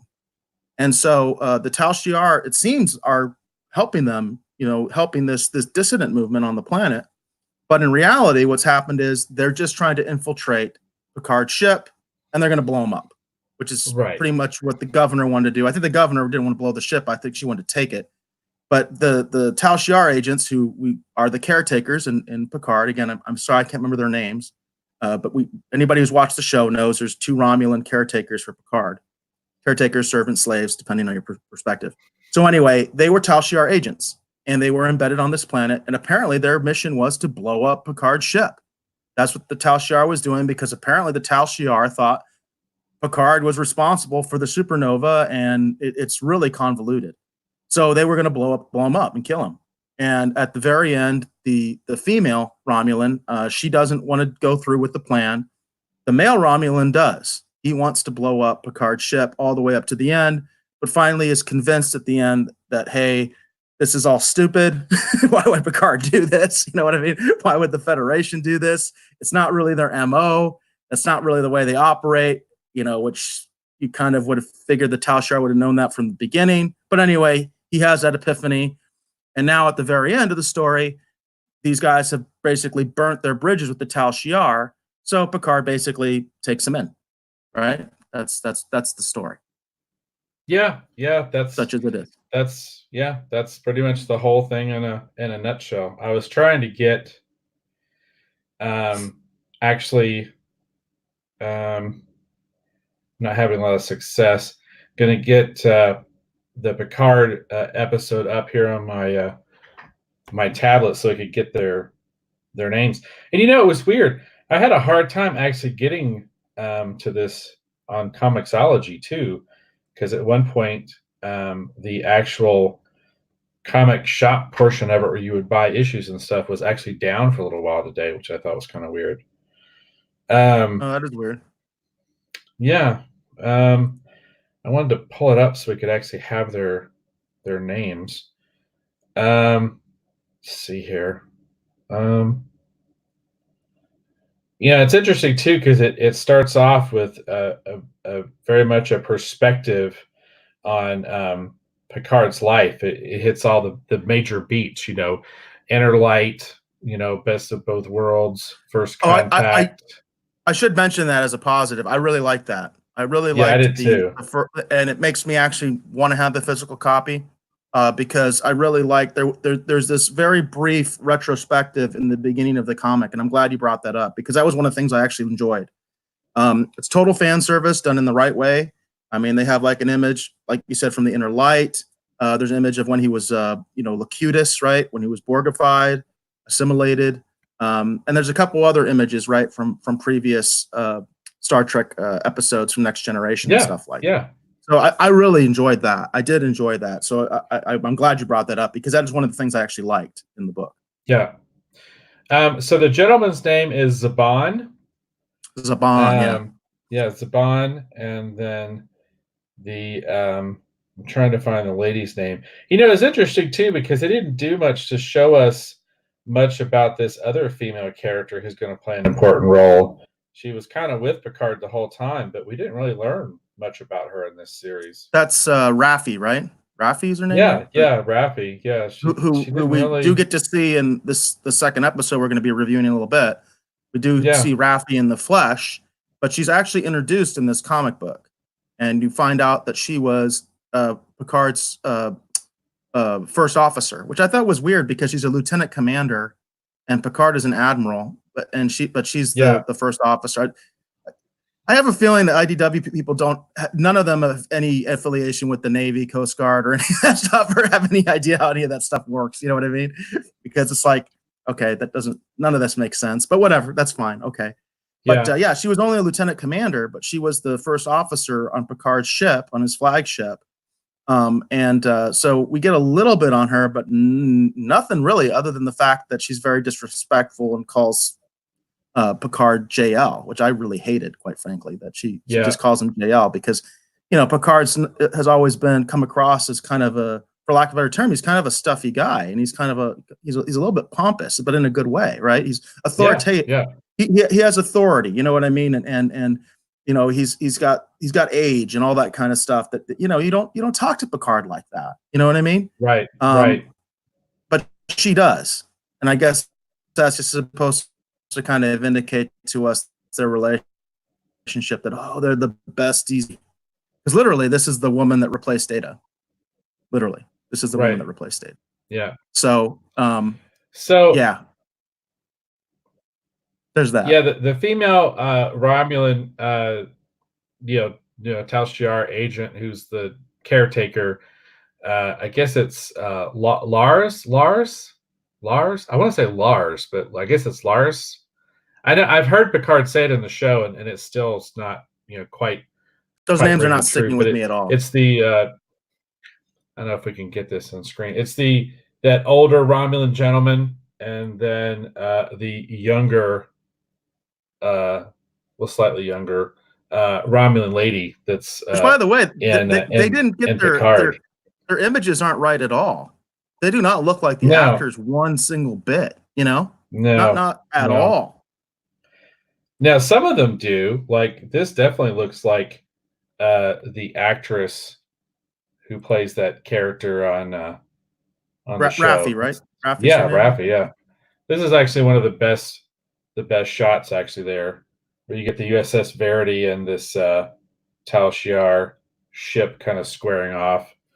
I mean, the art in it is pretty good. I think this is probably one of the strongest of the books, and like I said, the likenesses from Picard and stuff are pretty good. But yeah, the Romulan characters, I have a feeling maybe they quite weren't sure how they wanted to portray them. Maybe so. Maybe that's why they're kind of a little bit off. Because otherwise, the rest of it looks, and it's a pretty good looking issue. It's just like I said, in my mind anyway. There's just not a lot that happens. It's just sort of like, okay, all right. So Picard met them while they were, I guess, because according to the comic, they were put there because they knew eventually the Federation would show up and they were going to try to take his ship. Okay. Well, they weren't even going to try to take his ship. They're just going to blow it up. I know, but it's just the whole thing is it's just so weird that there's Tal Shiar agents stationed on all these planets. So when eventually Picard's ship shows up, they're going to get on there and they're going to kill him, while they're trying to rescue them. Okay, all right.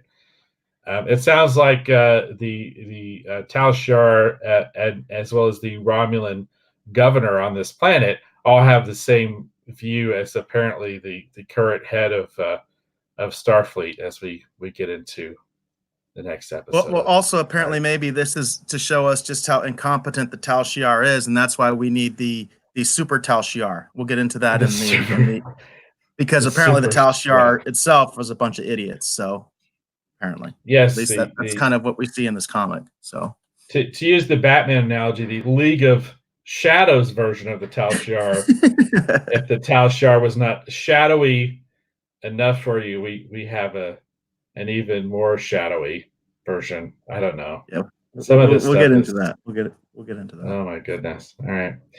So yeah, so my official review of Star Trek Picard #3 is, if you're interested in it, the covers are kind of fun.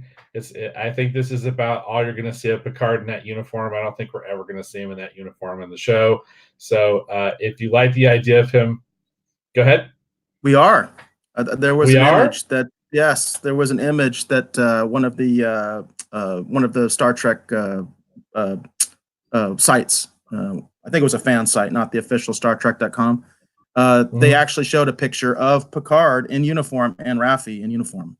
Oh, really? The ones we see in the comic book. So there's going to be a flashback. That's a little bit of a spoiler, I guess, but it's out there on the web. It's one of those like Trek Core or something. I wish I could remember which one it was. Wish I had the image. It would be nice to share it with everybody. But they did show an image where we get to see Picard in the uniform that we see him in the comic book, in the Countdown comic book, and also Raffi, his second officer. Well, that's first fine. officer. It's nice to know they're going to do that, because otherwise it just felt kind of like, I don't know, unfortunate, that they've designed this fun uniform, but he's only going to wear it in this comic. But that you're also taking the steam out of one of my selling points for this. I'm trying to sell this series, Eric. So if you want a lot of images of Picard in this uniform, you better pick this 3-issue series up. And you never know. As we get further into the show, maybe there's more significance here than we realize right now. But as it currently sits, having just read the 3 issues, I don't know. Well, that's my official review. Hey, okay, Dave, cool. I kind of want to introduce you to George Gaddis. He was on the Orville panel that I did last week, and he also is a comic book artist. And I was talking to him about getting the two of you together to talk a little bit. So I'm glad he stopped in to the show to make a comment and say hi. So everybody, George does content himself. George actually has a YouTube channel. He does comic books. He does actual models, like full 3D models that you can like paint and all that stuff. He does all sorts of cool stuff. So anybody that is into any of that kind of stuff, definitely check out his content. He also, I had a great time talking with him on the panel, on the Orville Nation panel that we did on the first episode of Star Trek Picard. And just check his stuff out. He's got good stuff.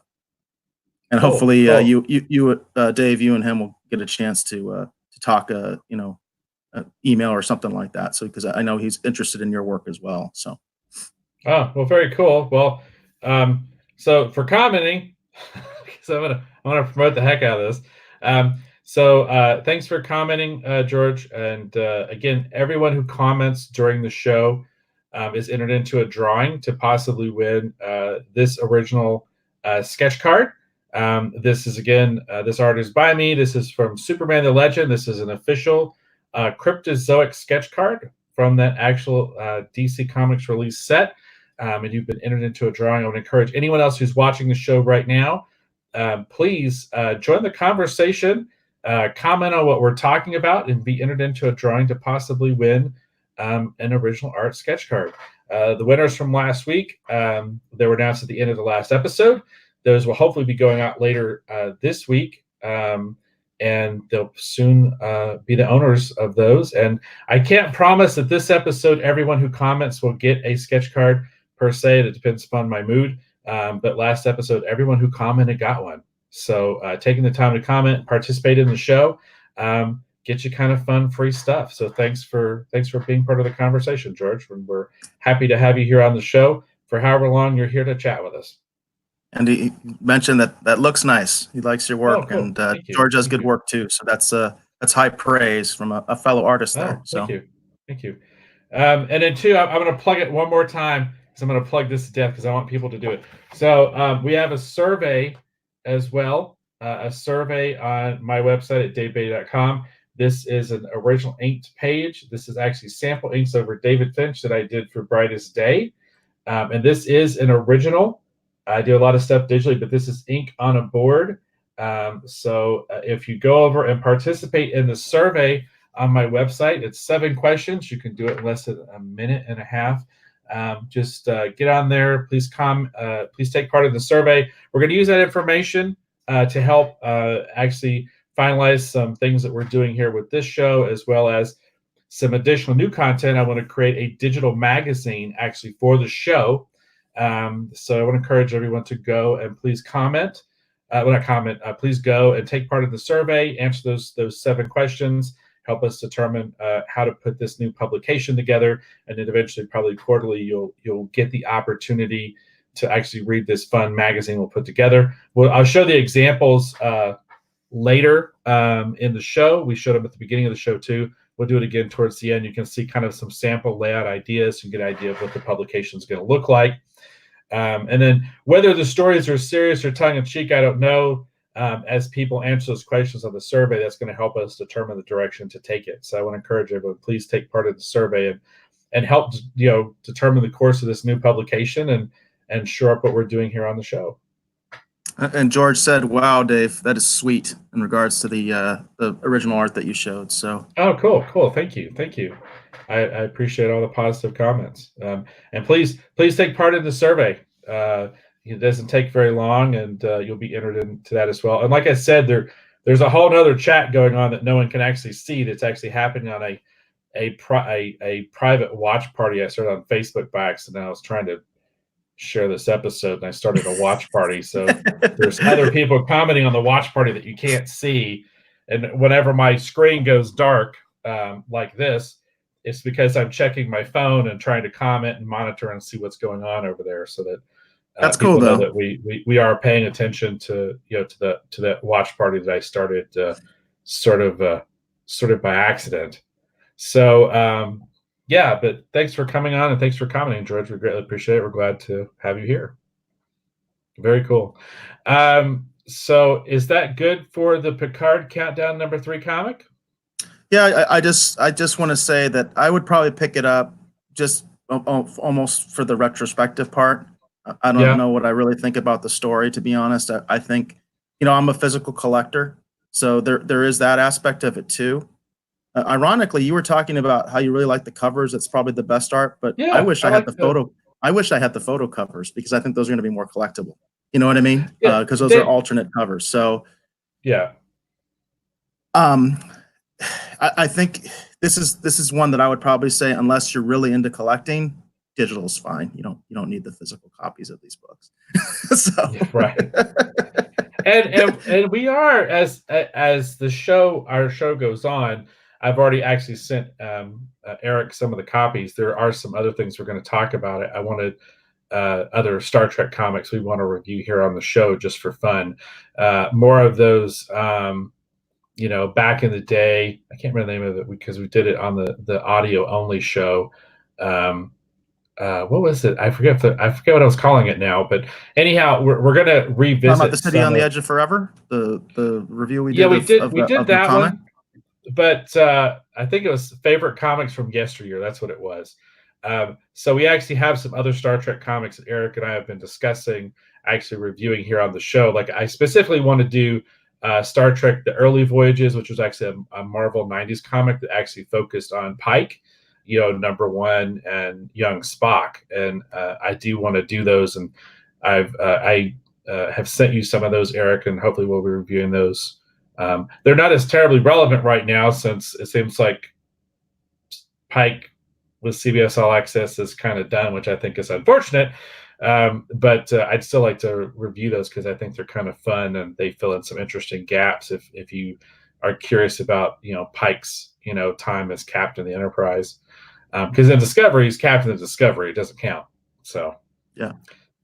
We did do a review of Operation Assimilation recently on a previous episode. That was just like 2 episodes ago. That was so we did talk about that comic book as well, and that it does tie in quite well with Picard. There's nothing really in Picard that's going to contradict it.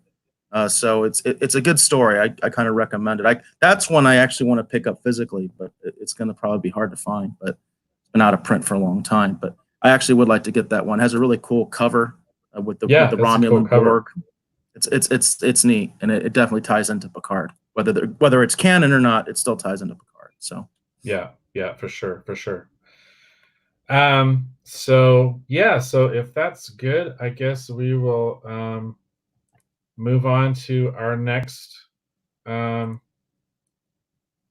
feature story. So our story number 2. So we're going to be talking about the next episode, obviously, of Star Trek Picard. Of course, it's called Maps and Legends. This, of course, is the episode that you can watch on CBS All Access right now. This is going to be an interesting conversation. I know some general feelings that Eric had about it. I kind of still don't know how to feel about certain aspects of it. So I guess we'll start off with our general impressions of the episode. And I do want to mention, too, for those of you who are curious about Star Trek Picard, I don't know if it's still available, but if you don't have CBS All Access, they had actually made Star Trek Picard, the first episode, actually available to watch for free on YouTube. I don't know if it's still on YouTube as of when you're watching this episode or even tonight while we're live, but you could have, and you may possibly still be able to, go to YouTube and actually watch the first episode of Picard. I like the first episode better than the second episode, but we're gonna get into that here in a minute. But if you're curious how to actually watch Star Trek Picard, there was a way you could go watch on YouTube. I'm hoping you can still do that if you're curious about it. Also on Apple. I believe Apple. Oh, on Apple, okay. The Apple Store also has the first episode of Picard for free now. Well, there you go. And there's a lot of promotion that CBS All Access has put behind it. So I'm glad to see that they have at least the first episode available in different channels for people who do want to check it out and see if it's something they want to actually watch. I think the first episode for me is stronger than the second, so I think it's definitely worth checking out if you're curious about it. I think it's odd they didn't have it on the CBS broadcast network, because they did that with Discovery, and I found it very odd that they didn't do that. And we got a shout out from Orville Nation, PJ. Awesome, you're actually checking things out. Glad you stopped by. So he's just saying, hey guys, PJ is a big supporter of ours. I've been on his channel. That's how I met George.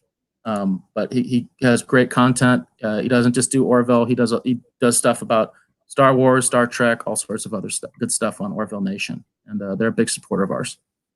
Cool. And so you said PJ, because I've chatted with him. I think actually on his live stream on YouTube. So does it qualify for the contest? So I can plug it again, because it's really annoying. I like plugging it. Again, thank you for commenting and for commenting on this episode, you've been entered into a drawing to possibly win an original art sketch card. This is an art sketch card. This art is by me. This is from the official Cryptozoic trading card set, Superman the Legend. It's got the little hollow foil in there. That's how you know it's official. But this is official. This is not a print. This is original art on a card, and you have been entered into the drawing for this particular episode. And a reminder for everyone watching, you can't see it, but there's a live watch party that I started by accident trying to share this episode. So there are more people commenting than you're currently aware of. And whenever I go dark, it's because I am trying to see what's happening over there, and I don't want you to have to watch me scanning my phone. So when that happens, that's what I'm doing. But thanks again for commenting. Like I said, I've participated in a lot of the Orville Nation live streams when I was available to do it, and I quite enjoyed the conversation. I mentioned before, Eric, I got shut down on my crazy Space 1999 thing that I thought would actually be kind of fun. The lady shut me down real quick, but I still think it's a good idea. I think it's a good idea too. So because that really hasn't been done. There's not a whole lot of Space 99. Yeah, stuff, I think it'd be fun to give them an ending. I mean, there's that short fan film that supposedly has an ending, but I still think it's a good idea. I don't think it's worth dismissing. Because the shocking thing about it still is her opinion is that she's seen that done before, and I'm thinking, how many parody endings of Space 1999 have you seen? I haven't seen anyone revisit Space 1999. So it looks I think it's a good idea. Looks like PJ agrees with you because he says that I do too. So yeah, he was nice enough to try and defend me. But your wild, crazy notions. Yeah, and sometimes my wild, crazy notions are fun ideas that they just should be immediately dismissed. But she was not a fan. Not a fan. That's all right. That's all good. But no, thanks for coming in and commenting and being part of the show. I quite enjoy Orville Nation when I get a chance to watch it and participate in it, and it's always lively. Great content on Orville Nation. Yeah, great content on Orville Nation, and he's been doing interviews. He has a great interview with Cor Nemec from Parker Lewis and Stargate. He has a great one with Icheb. I always mess up his real name. I can't remember his real name, but Icheb. And he did one recently with, PJ, can you help me with your last one you did? The last interview you did, if you're still in the chat, it was the Martok, the Klingon Martok, the actor. He did an interview with him. There's great content on Orville Nation. Excellent content. And he said he'd love to have us on soon if you were up to it. And of course we're up to it, PJ. We would love to be on it. I've been on your show before, and I've talked to Dave about it, and I think we would love to both be on sometime too. So, oh, there we go. Here's the name of the actor, J.G. Hertzler. Which I have a little story about him, but I'm not going to say it because it's not really that great a story, because I met him in Star Trek Vegas, and the circumstances were less than ideal. But maybe someday I'll give you my Martog story. Okay. I don't like to be mean to people. So maybe he's having a bad day, but it happens. Right.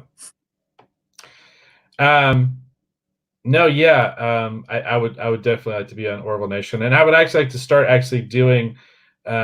We talked about it before about actually working our way through the Orville in general, because I just recently finished season 2 on Hulu. And I really, really enjoyed it. I think that the Orville is such a quality show. Was kind of stunned by how good some of those episodes are. I mean, especially some of the later ones on season 2, absolutely stunned. And I loved all the stuff that they actually did with I can't remember the name of the character, but the little security officer who left the show. The way that they had her leave the show and the couple episodes they did with her were so great, where we actually went to her planet. And man, some of that music is great too. Orville's a quality show. If you're watching this and you haven't seen Orville, you got your subscription to Hulu, you definitely need to be checking out the Orville for sure. After you watch the episodes, head over to Orville Nation, be part of the community. Yeah, it's a great community too. I have to say the Orville fans kind of blow away Star Trek and Star Wars fans, just in terms of their civility and positivity and all that kind of stuff, because Yeah, let's face it. There's a lot of toxic fandom right now in Star Wars and Star Trek. You know what I mean? But I don't see it nearly as much with the Orville. The Orville fans are usually a lot of fun to interact with. Yeah, unless you bring up Space 1999. Apparently, they don't like Space 1999. They don't like that. They don't want to talk about Space 1999. I want to talk about Space 1999. Maybe that's just me. I want to talk about Justified too, but we're getting off topic. So before I get into actually talking about Star Trek Picard. So this is the second episode on CBS All Access, Star Trek Picard. This is Maps and Legends, which I believe is actually directed by the same lady who actually directed the first episode as well, which is interesting because I'd heard some comments and kind of some rumblings that they considered actually the first 3 episodes of this to almost be like a 3-hour pilot, that the first 3 episodes are kind of like essentially the pilot episode, even though they've broken them up into 3, that you should kind of consider these 3 episodes as being kind of one thing. And it does feel like the premiere was the premiere, which remember we had Heather on from Starfleet Underground, and one of her panelists actually went to the premiere, actually attended the premiere, and they showed the first 3 episodes during the premiere. That they showed all 3 of them.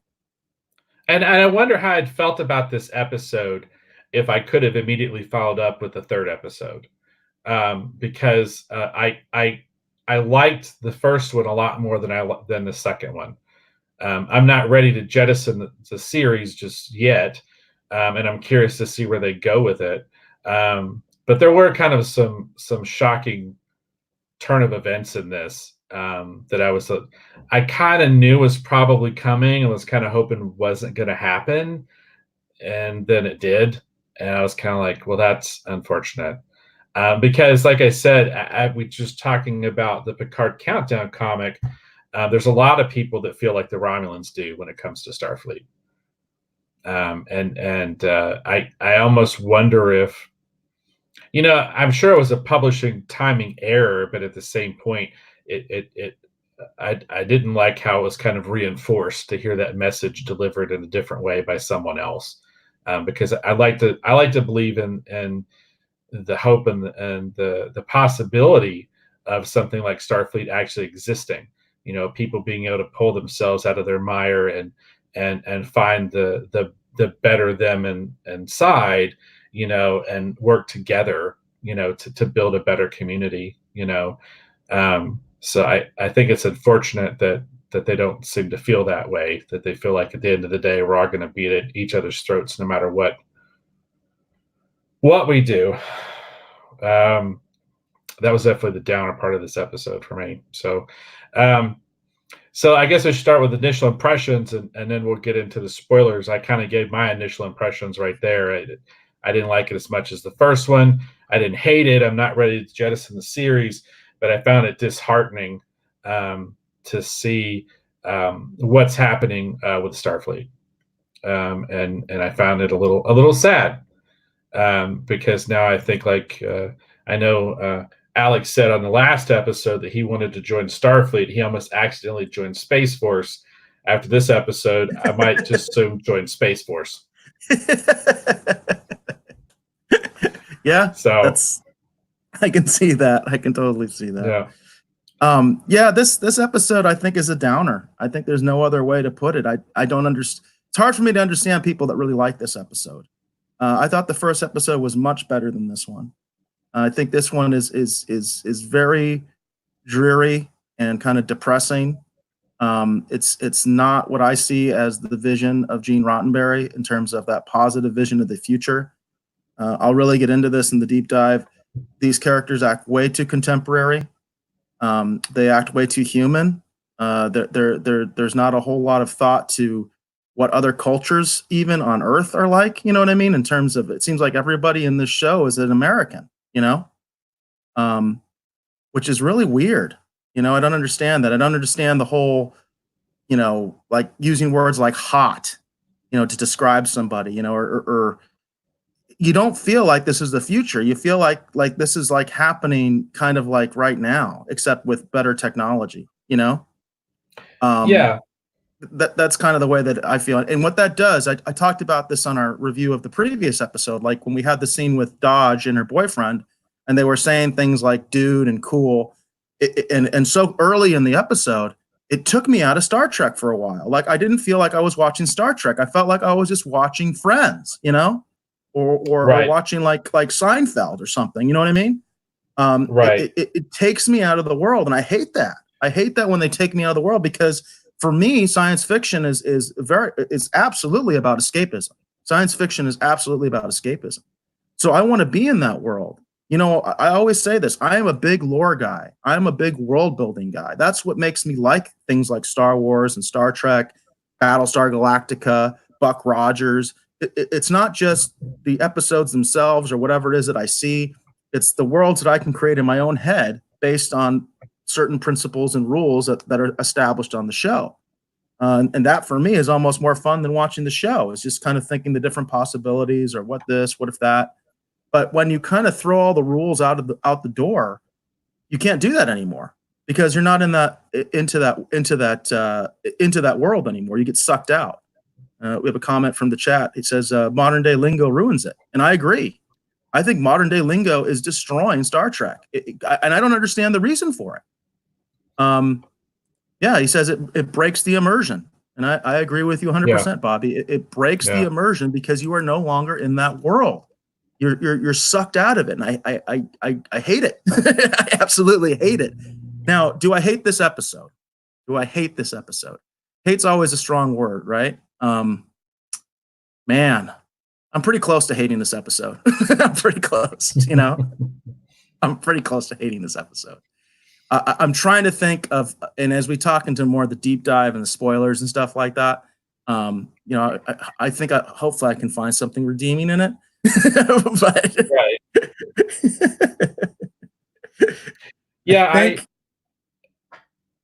Yeah, go ahead. There's a comment from Marvel Nation, but I think he might be a little bit of a spoiler there.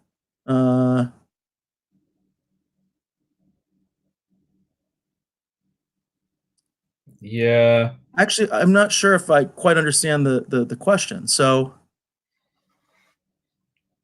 let's go ahead and finish our initial and then we can get into spoilers, and then we'll bring it up and we can actually discuss it, since we have some commenters. They might have something I might want to add to it that will actually make for an interesting discussion.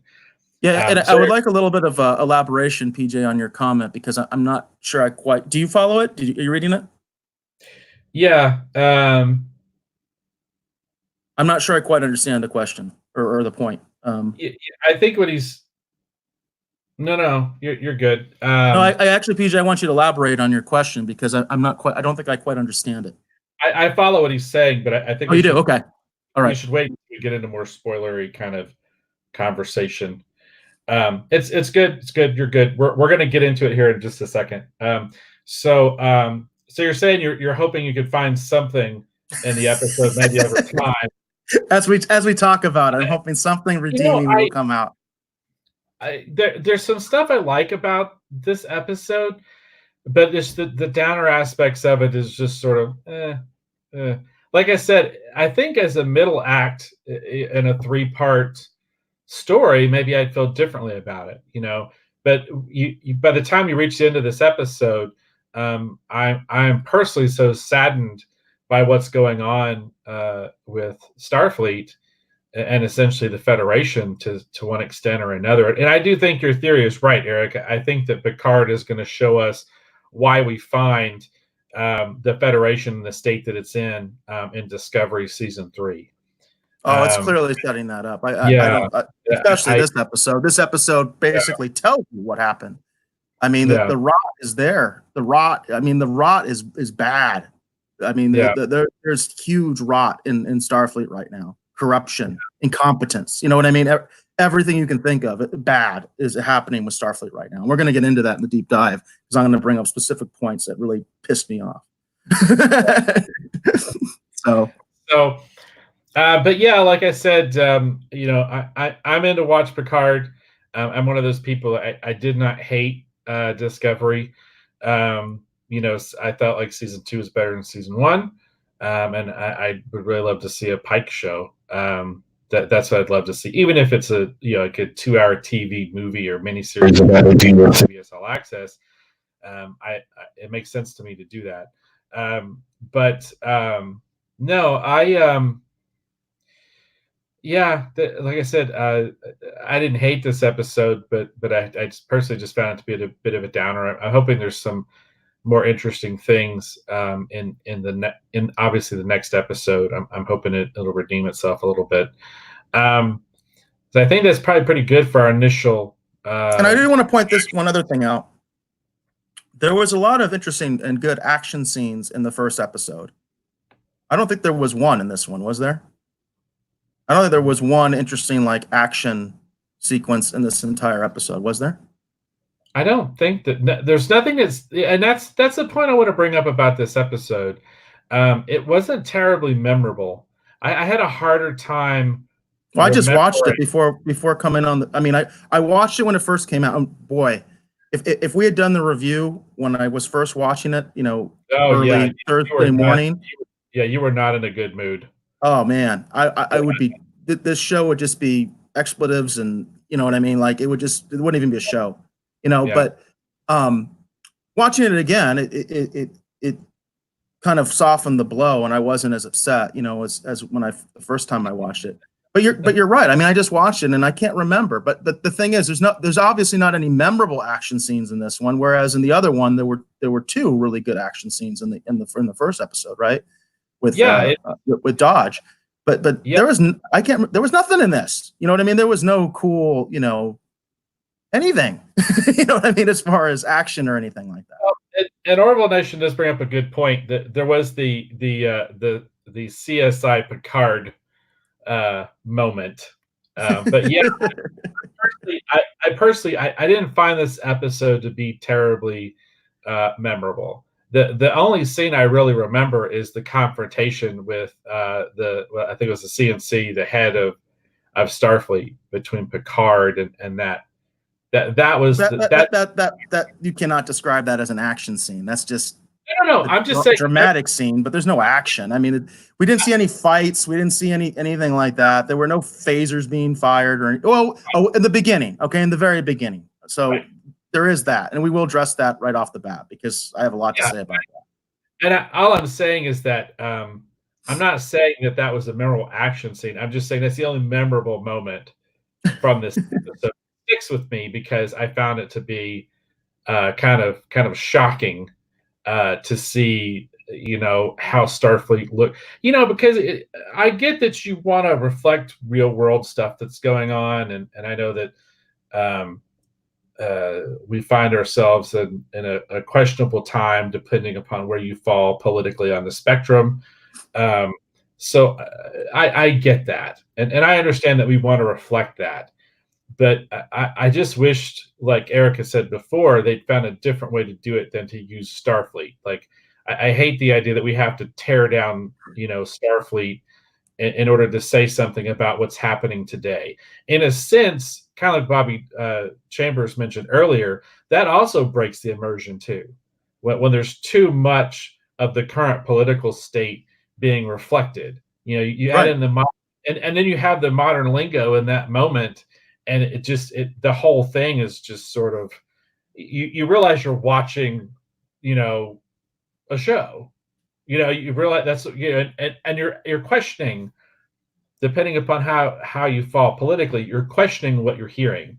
And kind of like Eric, I my heart broke a little bit to realize that, last episode, I had my Delta on. I don't have it on this episode because I don't know. So and that's how it affected me. Because I felt, because I knew I needed to watch it again for the show, but I didn't. I just didn't. And it kind of killed my motivation to read issue 3 of the comic, because I'm like going, are we going to double down on this in the comic? Because in the comic, there's even less reason to take your foot off the gas in the comic. I mean, in the comic, normally you slam the gas pedal all the way to the floor, right? And so I was like, So it was interesting that reading the comic that they doubled down on that philosophy a little bit, but they did it the way that they used to. It's reflected in the alien civilization, so that was good. That was more classic Trek. But at the same point, And that's kind of always like, my point. By the way, that's always my point when I hear Star Trek writers saying, well, this is too hard to write. Where's the conflict? You know, because I hear that all the time from Star Trek writers. I'll see them in interviews and they complain about that, about, oh, you know, you put the conflict with the aliens. How hard is that? You know what I mean? You don't do it with the human beings.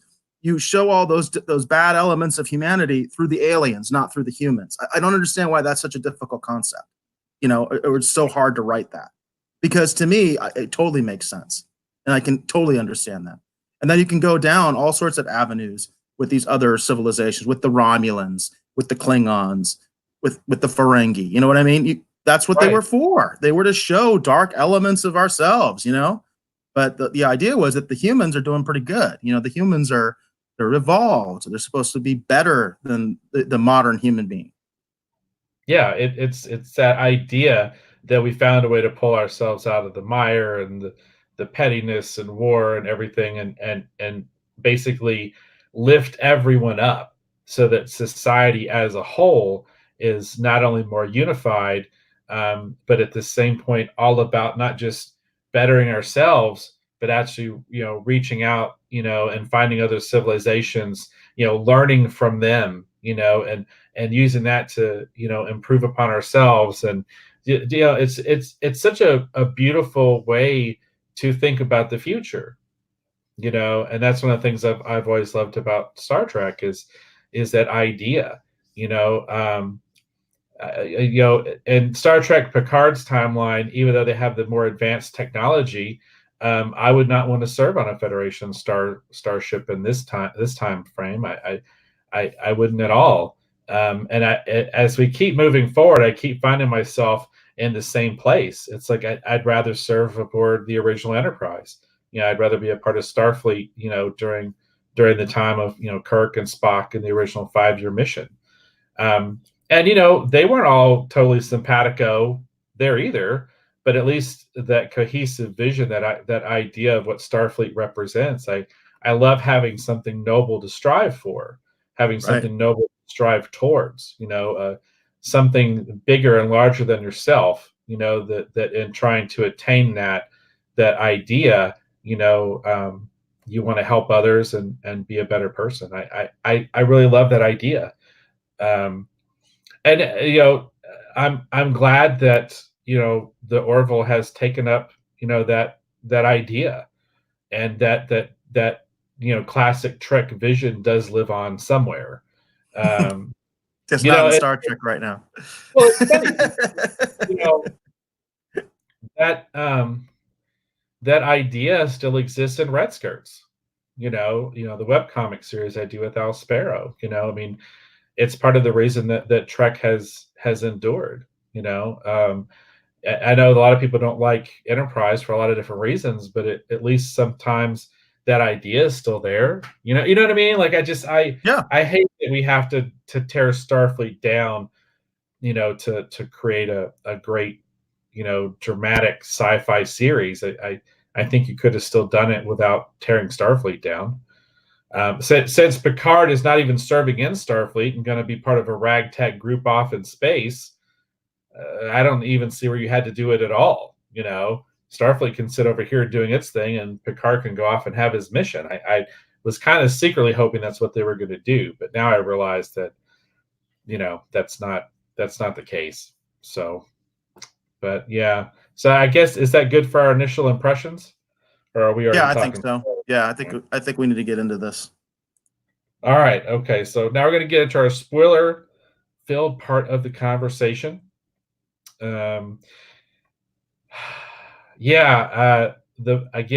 most memorable moment for me was when Picard went back to basically Starfleet headquarters. He talked to the CNC, and basically wanted to be reinstated for a limited time to perform this one mission. This, of course, is after he finds out that he basically does have a terminal illness, and Well, let's back up, because I mean, okay, the go ahead, first sequence doesn't have anything to do with this, right? So the first sequence is a flashback, right? right, The right, first sequence is a flashback, and I think there's a lot to talk about just in that first sequence that really they pissed me off from the get-go. Okay. okay, Um, we did in our lead up to Picard, we talked about Measure of a Man. Okay, widely considered one of the best episodes in all Trek. Okay, and widely considered the first great next gen episode is Measure of a Man. This is the episode that introduces Maddox. Maddox apparently is going to be very important in Picard. They talked about Maddox a lot in this episode. that's true. And Maddox was trying to basically disassemble Data so he could make more Datas, and the process probably was going to destroy Data as an individual. And Data realized this, so he didn't want to do it. And Picard had to go to bat for Data to establish the rights of Sung-style androids. Okay, this has already been done. Like, this is the second season of Next Generation. So when we start out with this episode of Picard, Maps and Legends, we see what's happened with the Sung-style androids that apparently now are manufactured, and there's lots of them. They're no longer unique.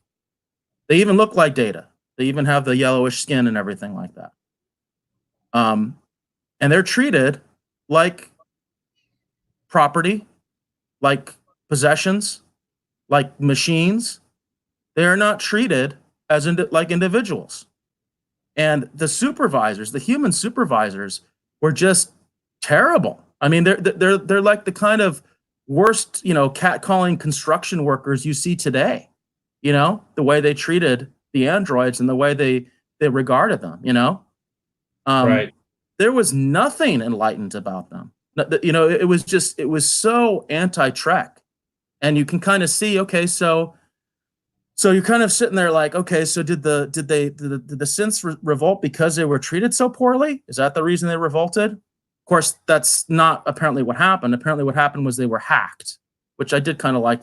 That's kind of interesting. I'll give that. That's kind of interesting because, I guess the obvious way to go was that they were mistreated and they revolted, because we've seen that a billion times, right? That happens all the time in science fiction. It's such an old trope. I'm sick of it. Okay. But I guess that's not what they did in this one. So I found something I liked. So you know what? That was kind of cool. The fact that they were hacked and they didn't just revolt because they were, treated so poorly, which they were treated poorly. Measure of a Man apparently has been erased, even though Maddox is all over the place in this episode. Does that make any sense to you? No.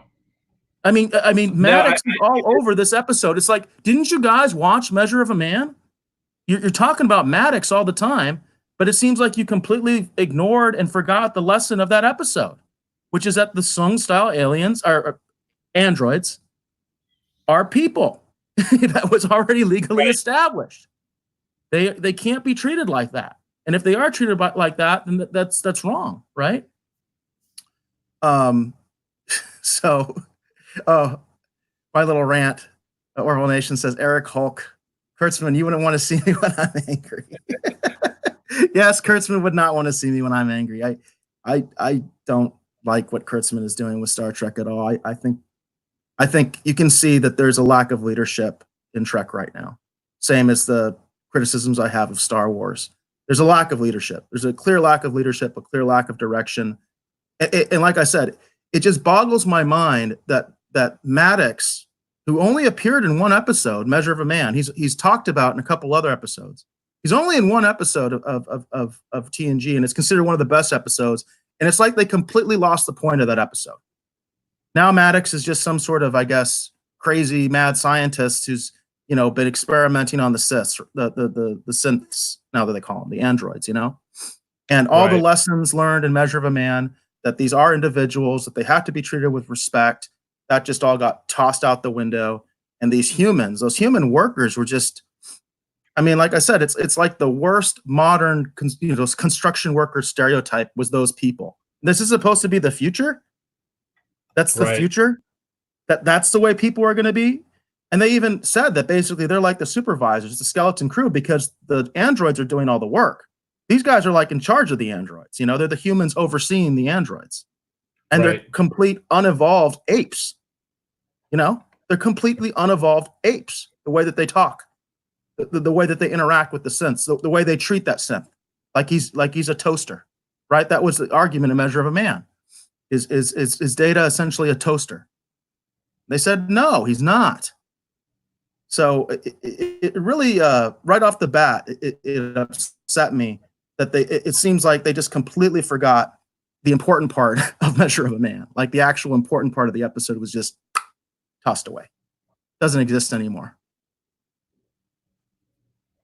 I did find that was weird that they did just pretty much at the beginning of this episode kind of a do it.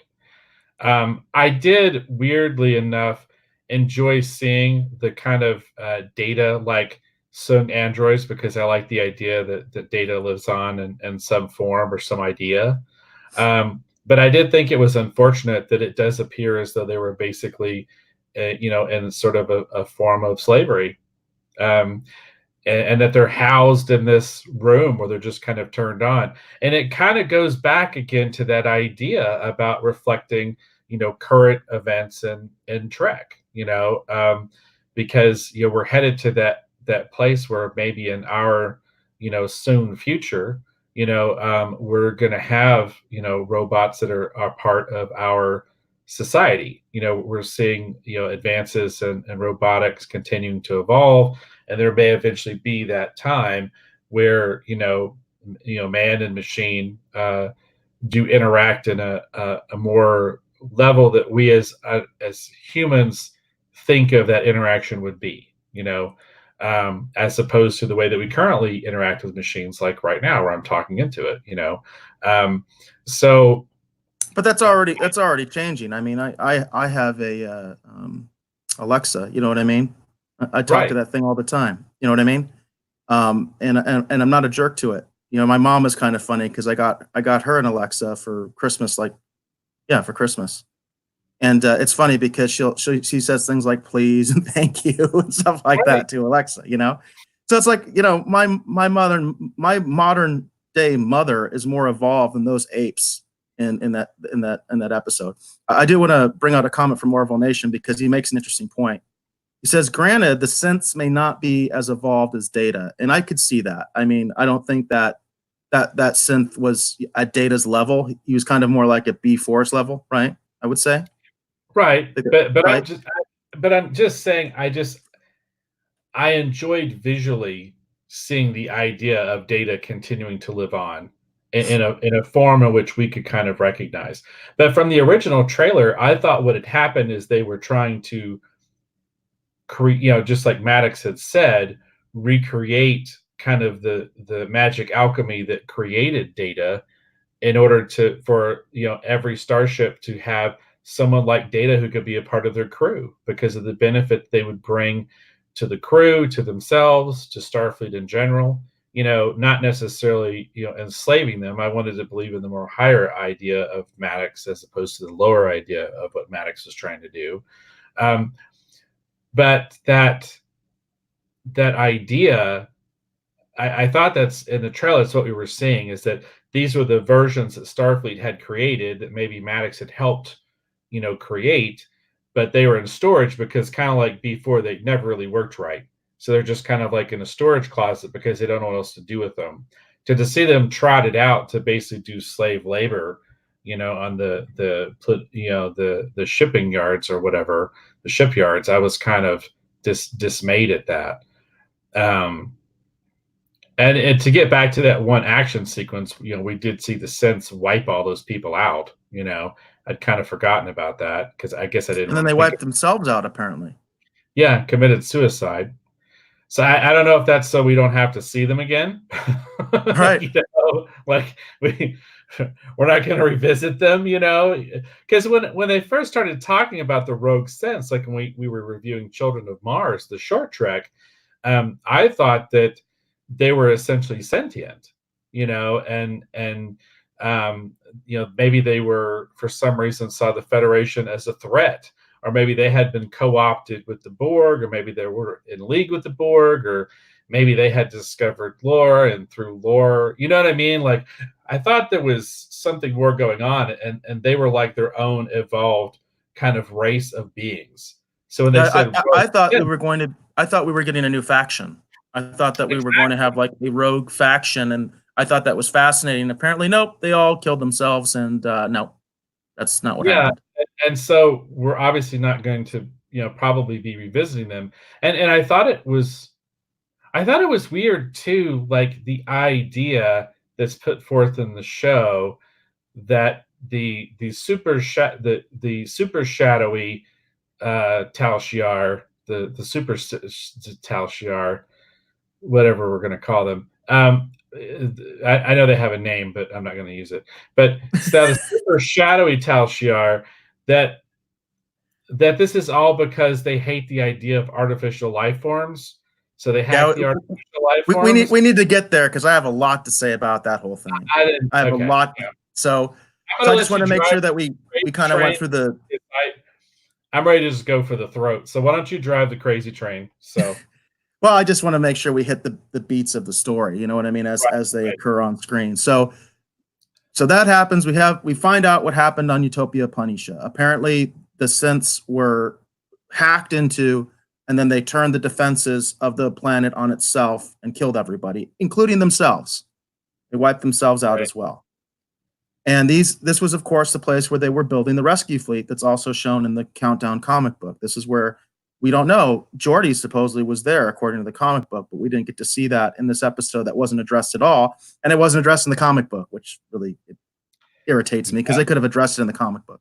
But anyway, I had a horrifying moment for half a second that the comic was going to end with the Utopia shipyards being attacked, and because they showed Geordi in his office and he's talking to Picard, and I thought they were literally going to show the attack, and they were going to show Geordi going, oh, something exploding in the background, and Picard being like, Geordi, and it's just to be continued in, you know what I mean? Like, I for half a second I thought that's how it was going to end, and I was like going, oh, you can't do that. You can't end by suggesting that Geordi died in the attack.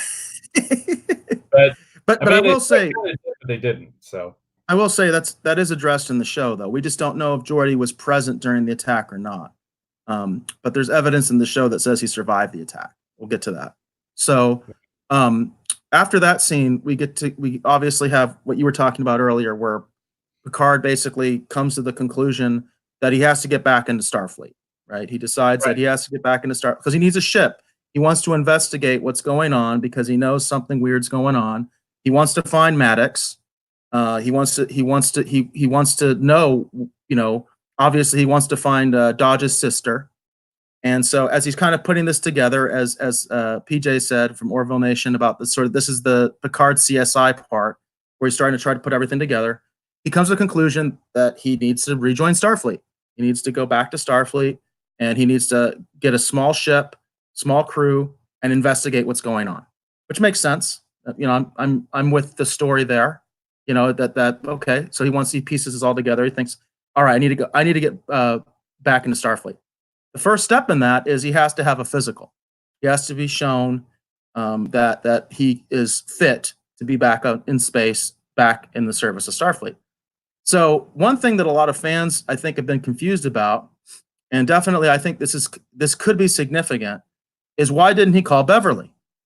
Apparently, instead of calling Beverly to do his physical, he calls his old doctor from the Stargazer, which is not bad. I mean, I think it's kind of interesting that they kind of showed another character from Picard's past, someone from the Stargazer, but it does make the obvious question, where the heck is Beverly? Because it would seem to me Beverly would be the more logical choice, not just because of the show. In terms of story, in terms of plot, character development, Beverly and Picard always had a special relationship. So when it comes to something so personal and something that could, they could find something bad. So he's got to find someone he can trust, implicitly to do this for him, because it turns out he does have problems. Of course, we already knew that.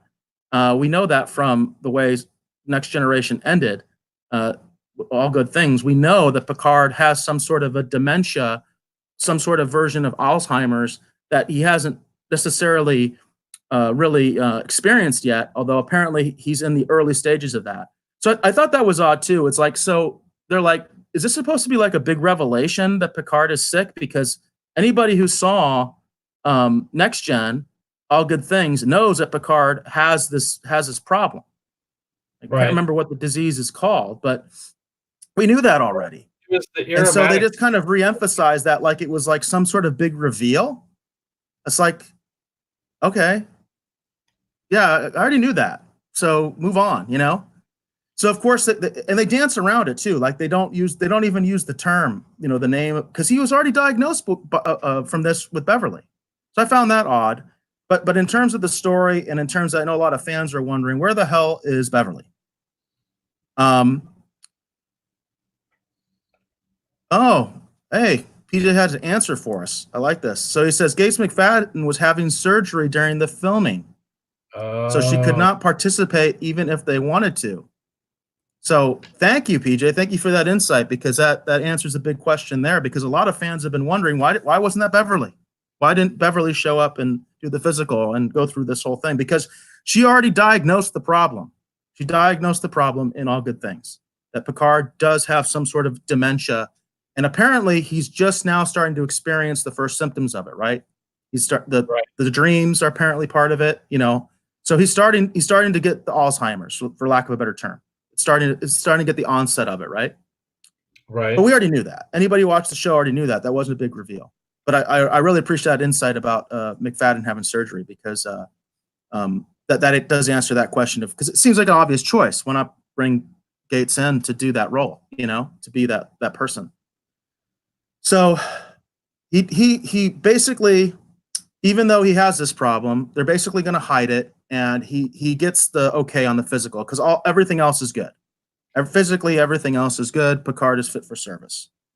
So with his physical in hand, he goes down to Starfleet headquarters, and right out the bat, they start pissing me off. Now, I knew this was coming because there was a leak of a teaser that they gave. They gave all the the ad people, like all the people that do commercials for CBS All Access. They got a teaser, and I think we reported it on our podcast. We talked about it, where they did a teaser, and that was the scene. The scene was Picard going up to Starfleet headquarters, and the Starfleet guy being all like, "Who are you?" And once again, that Starfleet officer seemed so contemporary, so like lackadaisical. I mean, just undisciplined. I mean, he didn't seem like a Starfleet officer to me. He didn't seem like a modern officer to me. You know what I mean? He just seemed like a dude, like a clerk, you know, at Circle K. You know, like exactly. the clueless Right. You know what I mean? Right. That's what he seemed like to me. And then he's just so disrespectful. And I didn't get this myself. I saw this comment from the Critical Drinker. He did this on. So I want to give him credit, because he's the one that pointed this out. And I'm just like, that's really true. Because there were so many things I was angry about. I didn't even notice this. But okay, Picard was just on the news talking about the anniversary of the Romulan supernova. So even if this guy is a Circle K clerk moron, he would have seen the broadcast and know who Picard was. Right. Even if Picard is forgotten, and you know, which is ridiculous. I mean, they show the Enterprise D is shown holographically. It's obviously a big deal, because they're showing the Enterprise D, you know, in Starfleet headquarters, the hologram. So it's just stupid to begin with. I mean, any way you look at it, it's just stupid. His reaction is stupid. It doesn't make any sense. But even if he is just this clueless Circle K clerk, okay, and he doesn't know anything about the history of Starfleet, he doesn't watch the news either. He's that bad. I mean, he's that stupid. He's that out of it that he doesn't even watch the news. Picard was just on the news talking about all this stuff. How does he not know who he is? So I really hated that. And I knew it was coming, because there was that leak, and I think we talked about it on a previous episode, because they had that meeting with the advertisers, and that's the scene they showed. So I knew about the scene. But once I actually saw it, it was just like, I knew it was coming, and it was just even worse than I could imagine. You know, it was just god awful. So So he goes, and now he's going to his meeting with the actual head of Starfleet, the highest admiral in Starfleet, the chief of operations, right? Right. And that scene, holy moly! Even people that are like, defending this episode and like this episode or whatever, or still really into the show, even they don't like this scene. I mean, this scene was just horrible. The way that the commander of Starfleet treats Picard, I mean, with such contempt, and she's so like, she's a ditz. She's like so dismissive of what he's saying. Like, oh yeah, Picard's just a moron. You know what? There are lots of personality conflicts in any job, military, any job. There are personality conflicts. I could see the admiral being mad at Picard for leaving Starfleet and for saying what he said on the news broadcast. I get that. I understand that. That could make sense. She could be angry with him for leaving Starfleet, and she could be angry with the comments he made on the news broadcast. But at the same time, that doesn't mean now she's an incompetent moron, because she's just totally dismissive of all the stuff that he's talking about, which could have huge, grave consequences for the Federation and Starfleet. We're talking about massive security problems that could have a huge effect on the Federation. And she's just like, he's just crazy. She just totally dismisses him, like, oh, you're just trying to get your glory back, Picard, And she uses the F word and everything, which I'm like, oh yeah, the producers must have thought that's so edgy. You know what I mean? That's so edgy, right, that she used the F word. To me, it's just like, it's mind numbing. And I didn't like it. I didn't like the way that they even portrayed her, because she's supposed to be the highest admiral in Starfleet. And you'd think that person would be pretty bright. And even if she has a conflict with Picard, doesn't like Picard, you know what? She still knows that he's one of the best ever in Starfleet. And she's going to take what he says seriously, even if she doesn't like him. But apparently that's just like too difficult a concept for these writers to get. It's like, yeah, she can dislike him, but that doesn't mean she's just going to dismiss everything that he said and treat him like he's I don't know, treat him like he's just some senile old man, right? Yeah. Apparently, I guess maybe she knows about his diagnosis. I don't know, but PJ said that's a terrible scene, and I like I said, even people that are defending this episode hate that scene. Well, because it I guess, and it's one of those things. I wish whenever they would do something like this, I wish we would actually get someone to play, like for example, if they're going to do this scene, I wish we would have had someone in that Admiralty, CNC, Commander of Starfleet position, who's a character that we've seen before, that maybe Picard has had a clash with in the past. And then it's a little bit easier to take some of this. I mean, it's still hard to take, you know what I mean? But at least then you can be like, oh, well, this person's running Starfleet? Well, no wonder, But at the same point, yeah, it was just hard to watch, because it's literally you're watching, the ideals of what the Starfleet represents, and the Federation to an extent too. It's just it's slipping through the fingers.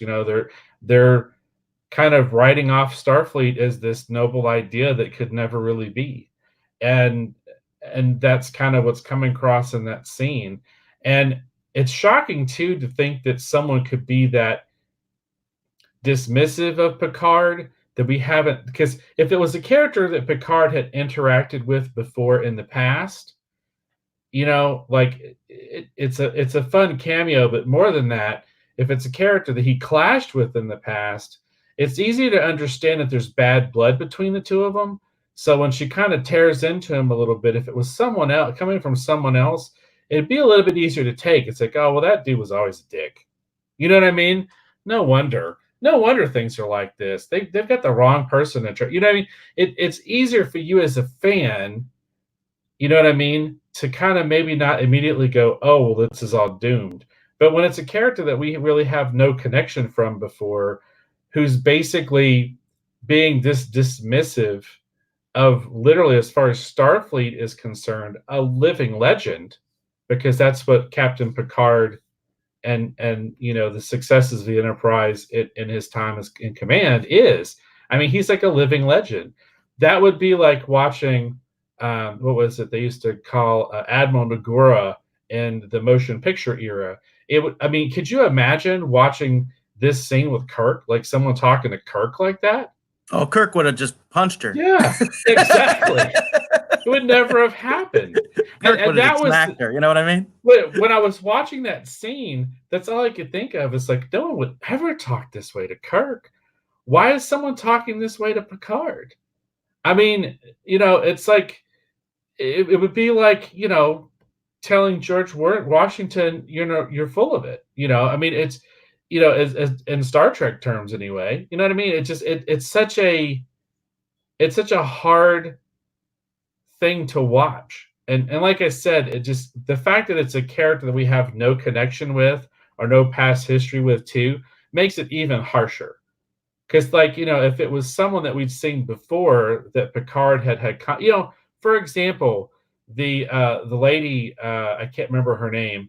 They had the issues with the Stargazer Tribunal, and she's actually from Measure of a Man again. If that had been her, if that had been her sitting there, and she'd been saying that to him, they'd be like, well, she's always been out to get him. She's such a, you know what I mean? Like, it'd be easier to kind of, take Picard's side and maybe be a little bit more, oh, well, it's just as bad because of who's in charge. But with it being a character we have no connection to whatsoever, as far as I can tell, I mean, if it's a character from the novels or whatever, that I mean, it needs to be someone that we've seen before, Right. It feels really mean-spirited on the writer's part, because you hear them coming through saying Starfleet could never exist. This is never going to happen.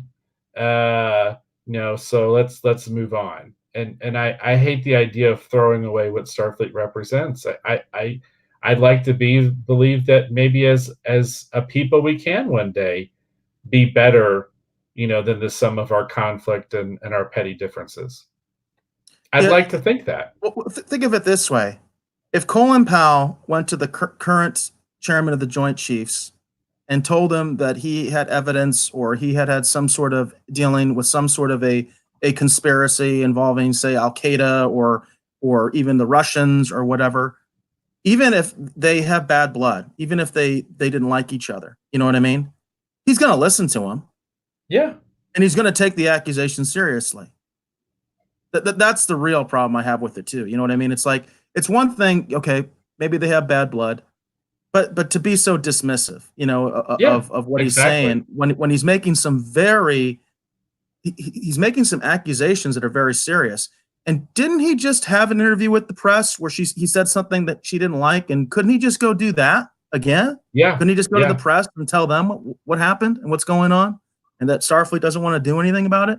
I mean, it's just a very shallow scene, and it was really just meant to get the F word out. That's all that scene was about. The whole point of that scene was to say that, Picard's kind of washed up, and Starfleet sucks now, and we wanted to get the F word out. We want an excuse to say the F word. That's how I take it. Yeah. The scene serves to me no other purpose.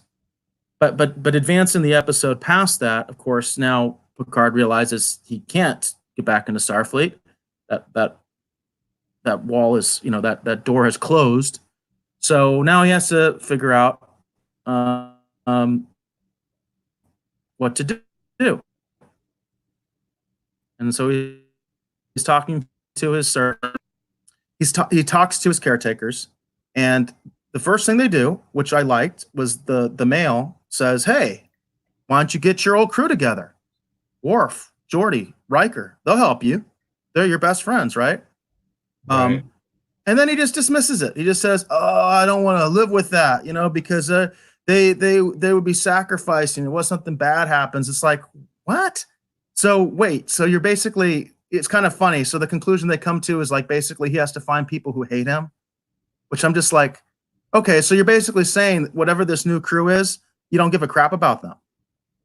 You don't care about them because the reason you won't get Riker, Geordi, and Worf back together is because you care about them, and you don't want to see them get hurt for you. So apparently, we now know the new crew. Picard doesn't give a crap about them. That's the implication of that scene. Yeah, it's The that. implication of that scene is that Picard doesn't give a damn about anybody in the show as far as the new cast.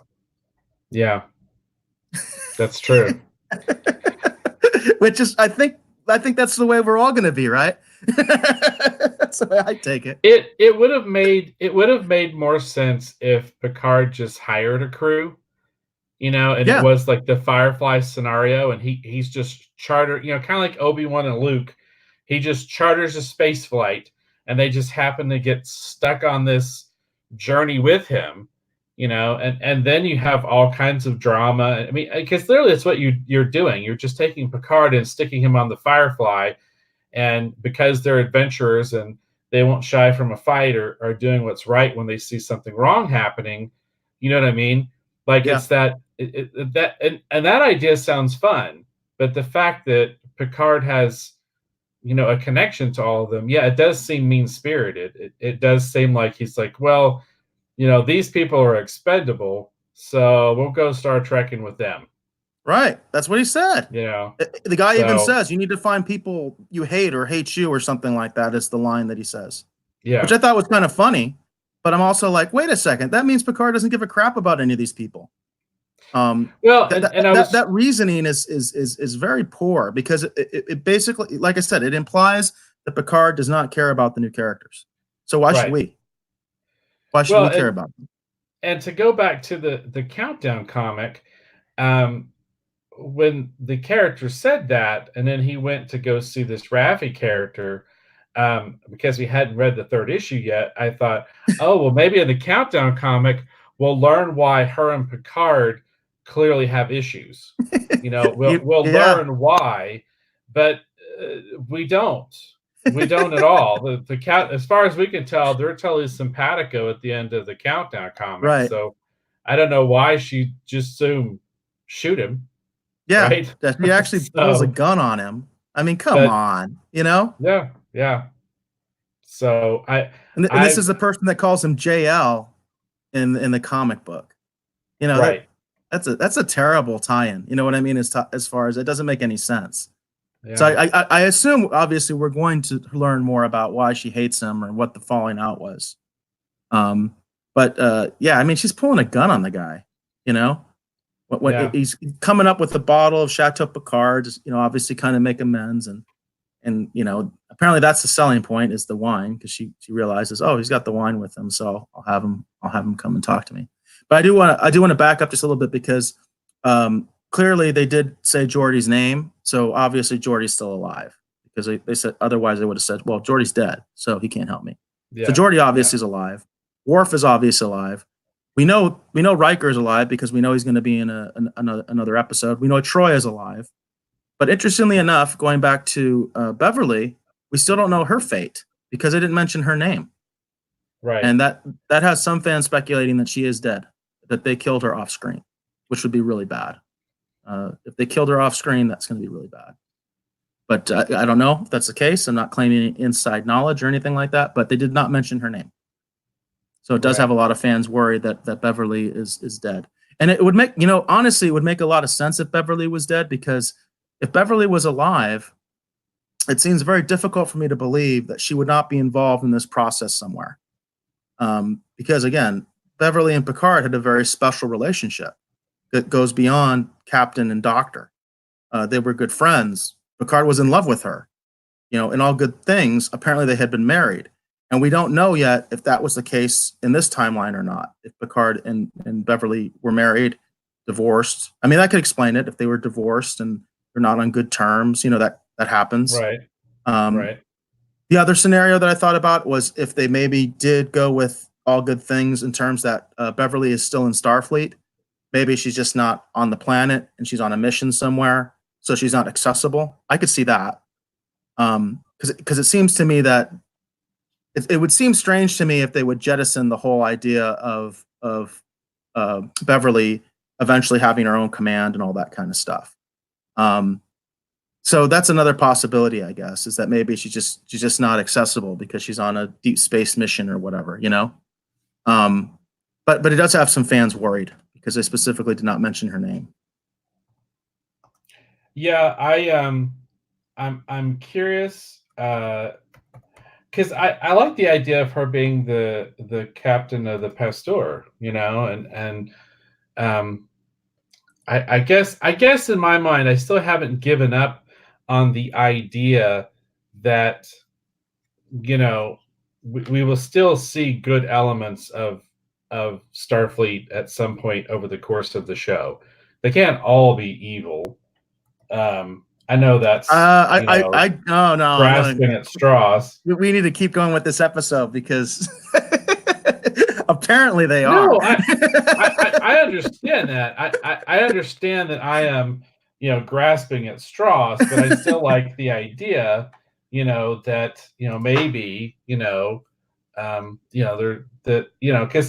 it would be fun to see her kind of swoop in the midst of something and, you know, help out Picard, you know, on his, you know, thing that he's doing. I think anyway.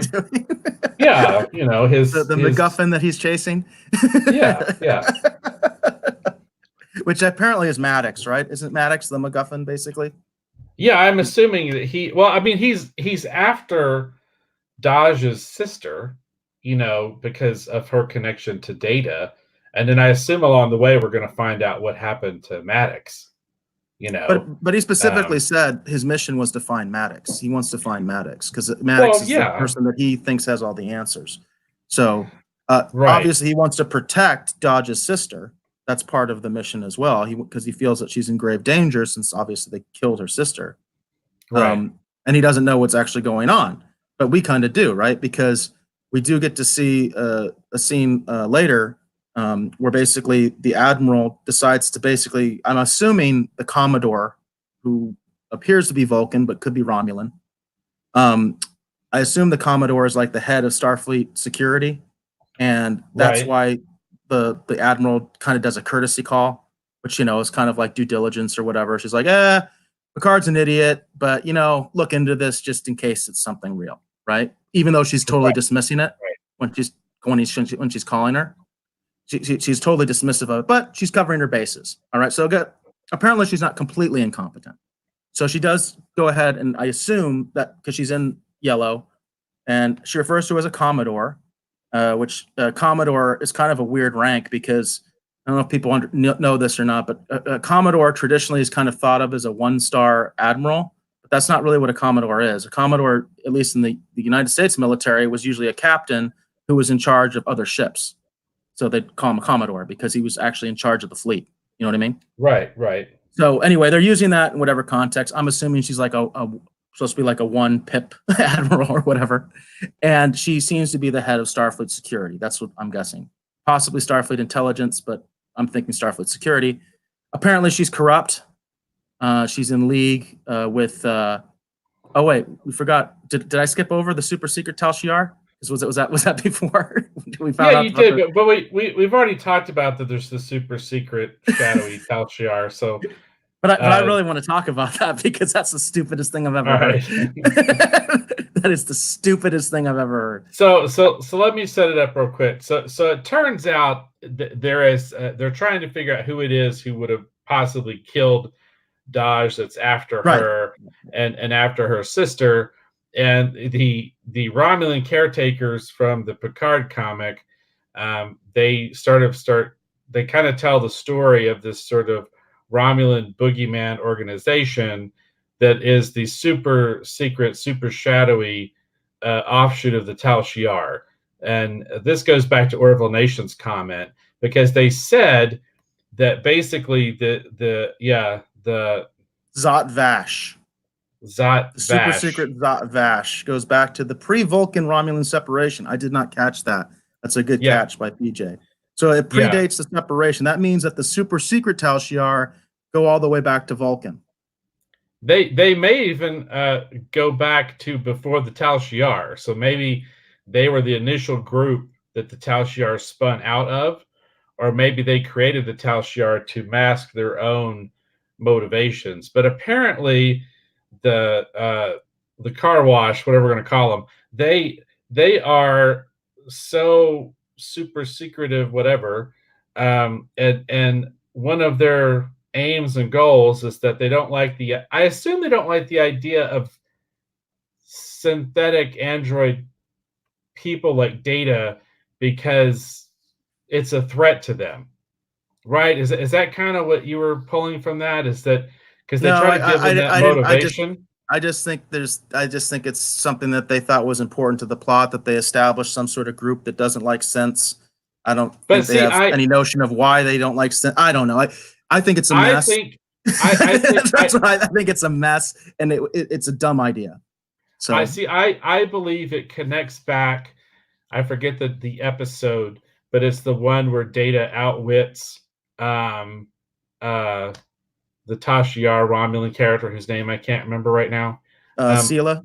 Yeah, see, I think it goes back to that, and I think that it's going to come out that Sela is a part of the Zat Vash. I want to find another way to say that. And that this group feels threatened by the idea of what synthetic creatures like Data in the Federation and in Starfleet represent, because it's a threat that they can't, kind of defeat in a sense. I mean, I know they hacked them, so they did defeat them, but you know what I mean? Like, I think that's why they want them destroyed, is because they don't like the idea, the threat that like you said, a new faction like that could technically represent the ideals of Starfleet and the Federation. They don't like that because that's not a threat they can easily overcome.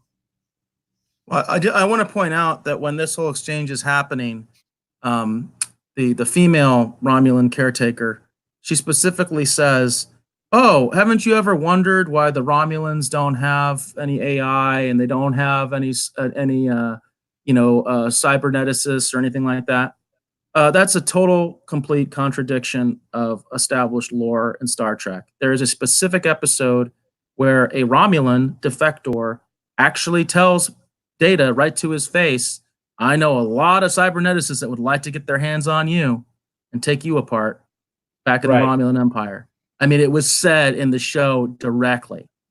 And the fact that these writers are so lazy, they claim to be Star Trek fans, and they don't know that or don't care, just boggles my mind. That kind of stuff is just so irritating to me.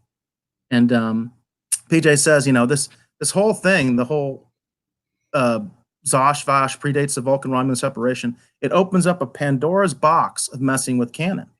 And he's absolutely correct. It really does.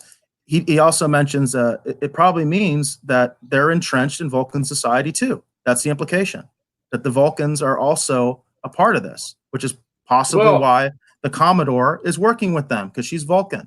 So apparently Vulcan's been corrupt all this time too. That's the implication as well. But the implication is that it's all corrupt, that everyone's like part of, and that's the thing. I don't. It's like the Illuminati. It's like Section 31 wasn't enough, so now we've got to create the Star Trek Illuminati. We've got to create the super secret Section 31, because Section 31 is now running around with badges and Discovery, so they're not secret anymore. They're not secret enough, I guess they just let the idea of Section 31 versus the whatever they're called, the Zat Vash, whatever it is. They just seem to want to, that's what we need. It's like, what is it? MI6 versus Spectre. Like is that what they think that we need in Star Trek? Like, apparently, yeah. Because apparently they're supposed to start filming Section 31 here pretty soon, and if this all has to tie together some sort of way as a cohesive universe, you're right. That's eventually right. This is our lead up to Section 31 show. You're right. That's exactly what this. Oh man. Oh. So Yeah, it's just amazing that they feel like in order to make their shows work, they just have to destroy everything good in Star Trek, Yeah.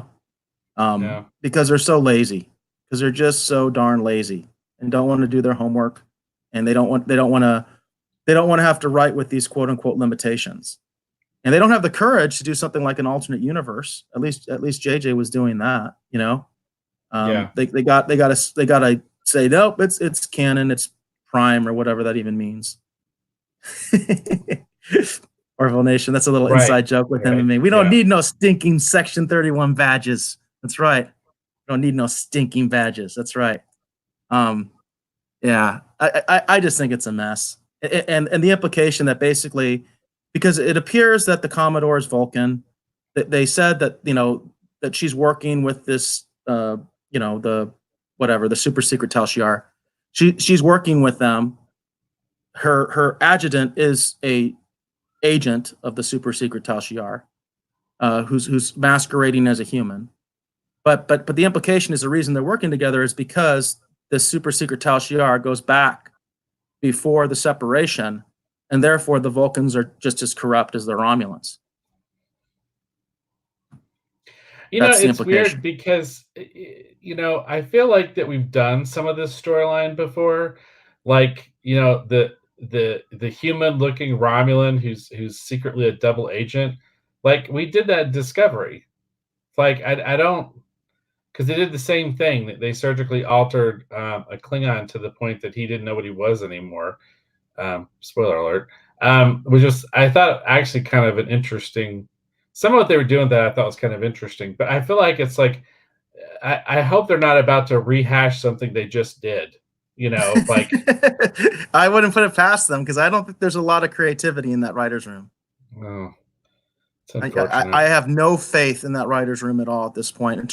What really irritates me is, did you watch the Ready Room? Did you watch the Ready Room for this one? Yeah, but just like the show, it just didn't stick with me very much because I talked to Akiva Goldsman, and it was Who swears up and down that he's a hardcore Trek fan, and I'm just like, I don't see it, bro. I really don't see it. And the other thing was, he admitted that they are absolutely trying to make Picard like topical and contemporary, in terms of politics, and this is sort of our statement about how terrible the world is now. I was just like, God, man, really? Yeah, really? yeah. And it really bums me because I had such a good time listening to Shaban talk. I really think Shaban, like, he came across as a really sincere person in his interview. But it's Goldstein, right? That's his name? I think it's Goldsman. I think it's Akiva Goldsman. Akiva Goldsman. Oh man, he just came across as such a liar. You know what I mean? Just lying through his teeth to me. You know what I mean? Just I don't know. I really don't. It's very obvious that there's an agenda behind this show. Oh, did you also catch the the comment where the scientist from the Daystrom Institute goes to visit Picard, and he actually says, "I never liked science fiction." Yeah, I did. That's Patrick Stewart. That's he has said that, Patrick Stewart, and it's like, okay, this isn't Picard. I mean, how many astronauts do you know that don't like science fiction? It's like it doesn't compute. This is a guy whose whole career has been exploring space, but I don't like science fiction. That's because Patrick Stewart doesn't like science fiction. And I thought that was such a kind of like, oh man, really? You went there? So now Picard is just like you. You know what I mean? He's not a character anymore. And it's like, man, that's such a bad move, in my opinion. That's just such a bad move because it's so telling to me as someone who's a big fan. I am a big fan of Patrick Stewart, as far as his acting, his career, all that stuff. But I know he's said many times he was never into science fiction. He never watched the original Star Trek. He is not a fan.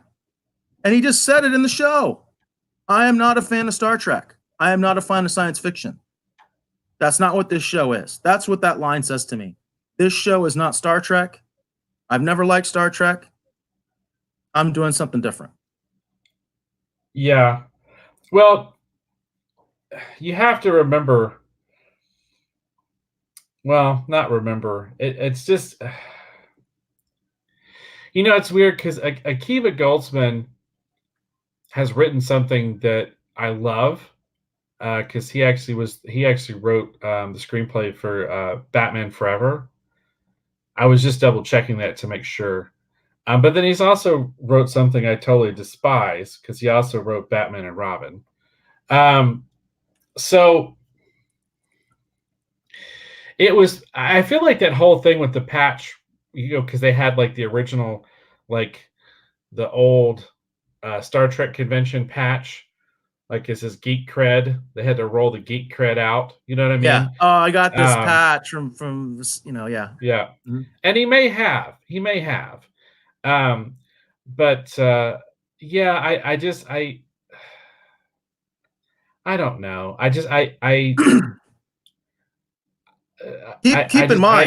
Keep in mind, by the way, Shaban said that it was Kurtzman and Akiva,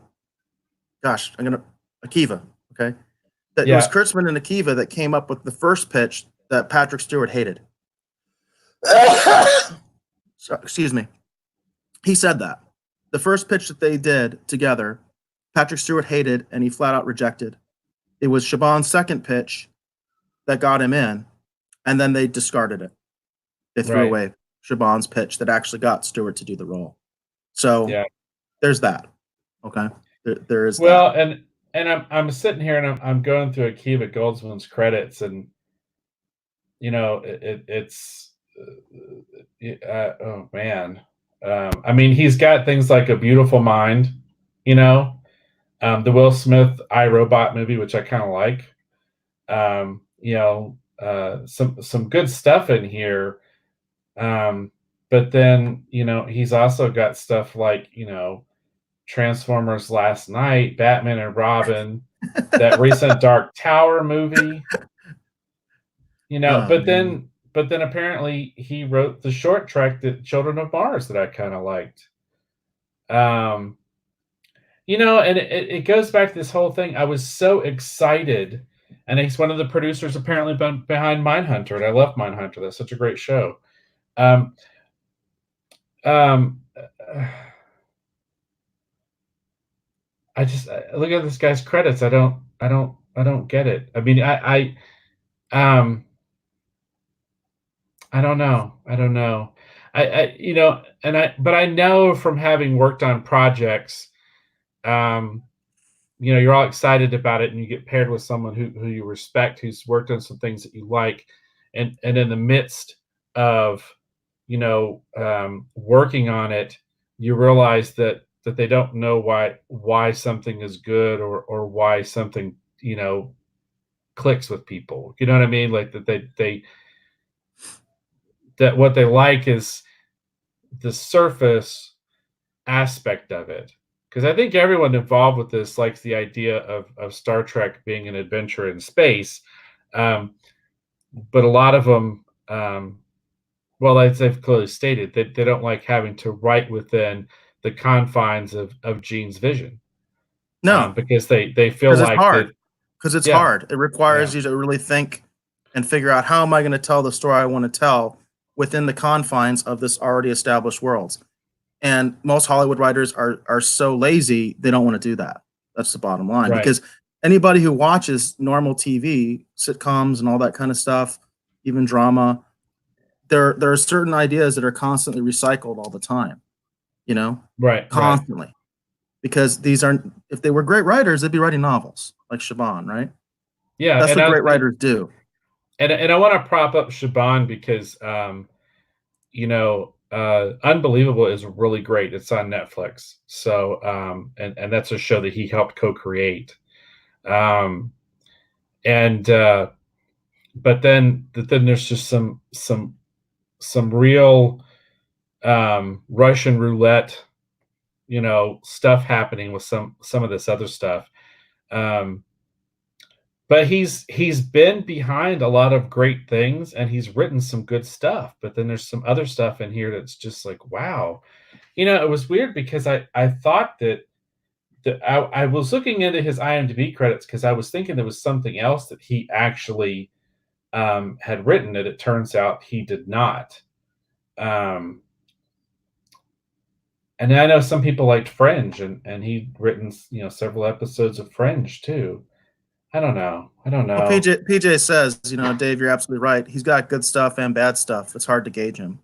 Yeah, it's just all over the place. Speaking of all over the place, we should probably try to wrap this up. We're at over 3 hours. Yeah, and I think we've kind of deconstructed it. I mean, we hit all the main points of the story and stuff, and I don't know. I mean, I don't like ending on a downer. I really don't. There's all sorts of other people that do that. Yeah, let's talk about something positive real quick then, if you don't mind, because we need to announce our winners here. Because as I said, we were doing a sketch card giveaway. I want to encourage people to leave comments. I'm not going to keep doing this though, okay? But we want to try and build the audience. But we had 5 commenters between the watch party I accidentally created on Facebook and then the chat here. So what I did was every person who commented won a sketch card.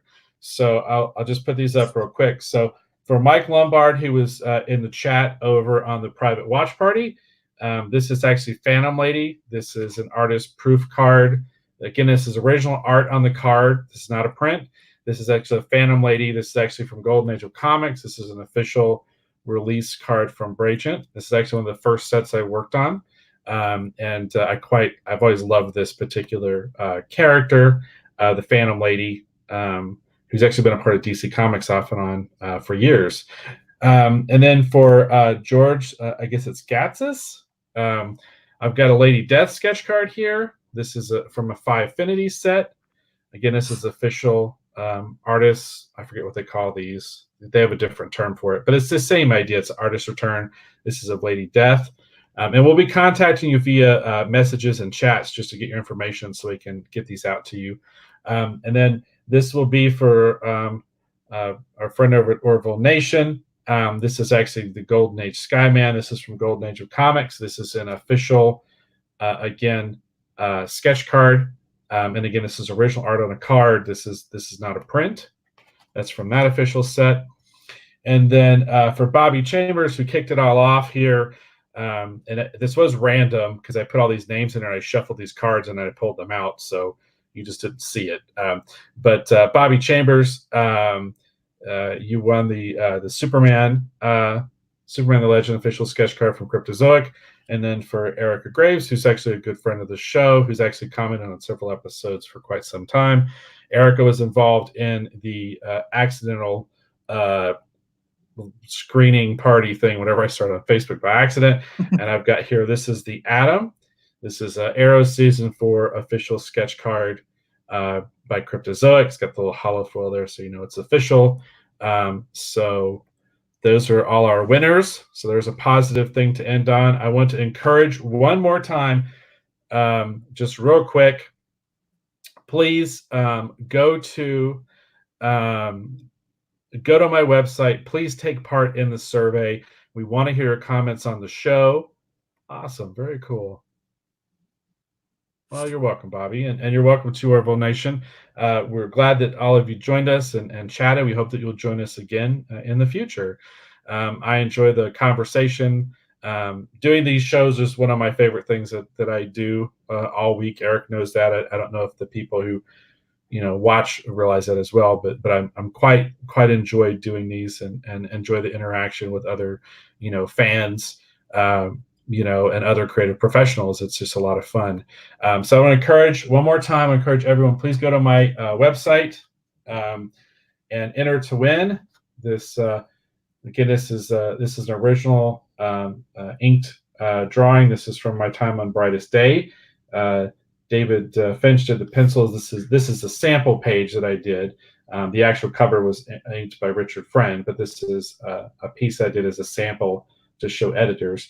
But this is ink on a board. This is an original piece. It was done during my time on Brightest Day for DC Comics. That is of Deathstorm. So please go to my website. Please complete the survey and be entered over there to possibly win that. And again, we're going to use that information. I want to show, which one was your favorite of the things we showed earlier, Eric, of the the possible digital magazine. Which was your favorite? My favorite? Yeah, which one was your favorite? Did you like the Picard I kind of like, thing? honestly, I kind of like the Picard wine ad. All right, well, let's. I did like that. All right, we're going to share it one more time, if that's okay, because I want to make sure everyone understands. So we're going to use this information from the survey in order to help craft this digital magazine I want to create. And again, this will be distributed through email. It's going to be a digital-only publication, at least for the time being. And this is just going to be for those of us that are part of this community. You take part in the survey, you sign up for emails, newsletter, and we're going to send you this digital only magazine, and it's going to be a cross between what Wizard magazine was and then also what Starlog magazine used to be. And but I want to use that information of the survey to help craft and figure out like what the cornerstones of this publication need to be, and then the others will just be kind of rotating, revolving features. But I want it to have a really nice, slick style, which you can see here in this A Wine for the Next Generation. And like I said, don't bother trying to read the story. There's no story there. This is just a mock-up. It's an idea of what we're wanting to do. And then when the story runs, it'll be up for debate which way we take it, whether it ends up being humorous and it's a wine for the next generation, or we're talking about the actual wine you could buy, or we talk about the fictional wine that exists basically in the Star Trek Next Gen universe that that we've heard about for years. So anyhow, this is just a mock-up example, but we're hoping to create this kind of fun digital publication and then send this out for people who enjoy the retro rogues and have this as be something fun that we can email amongst ourselves and our friends and have fun with. So and then also too, this can serve as a platform again to profile other creative professionals, whether comic book artists, filmmakers, makeup artists, whoever. It provides us a fun digital platform to actually promote other independent creative professionals and the different things that we're creating as well. And again, the whole goal here this whole time is to hopefully to build a community where we can kind of support each other. That was always kind of the goal of NASCA. I know that Orville Nation shares in that ideals, and I know Eric shares in ideals too. The idea of building a community where we can all help each other and enjoy our various fandoms. We may not like a particular episode like this last episode of Picard, but we can still have a civil conversation about it. You know what I mean? And it doesn't mean we all hate Star Trek now. It just means like, well, that episode wasn't my favorite, or it kind of sucked, and hopefully the next one will be better. So, but I would encourage everyone. Hope so. I definitely hope so. Yeah. So, but enough about that. I don't want to keep droning on about it, but I just want to make sure people know, what the point of the survey, what we're trying to do here, and hope that everyone can help us be a part of it and build it. So if people who might be interested, in the show, obviously please share it. If someone who would, just, like to, own a beautiful piece of art, well, there's an opportunity, have them, tell them, hey, go watch an episode of this, go over and do this survey, and you can be entered in, to the contest to possibly win it. And again, next week, we'll be doing the same thing. When people comment, we'll have an original art sketch card or just a sketch. I won't be giving everyone one because eventually shipping is going to break me. But for now, I really appreciate everyone coming on the show and commenting and being a part. So, so that's going to be it for that. Are we cool? Well, awesome. Very cool. I think at that point, are we ready to do the outro, Eric? I just wanted to acknowledge George B.D. Lucas, and he said, "Hey guys, found out about this from Orville Nation. Again, PJ, we appreciate all you do to promote us and all that kind of stuff. And I've interacted with George on Twitter and such, so I know he does content as well. So if people are interested, cool. George BD also does content on his channel, so definitely check him out." Cool. Awesome.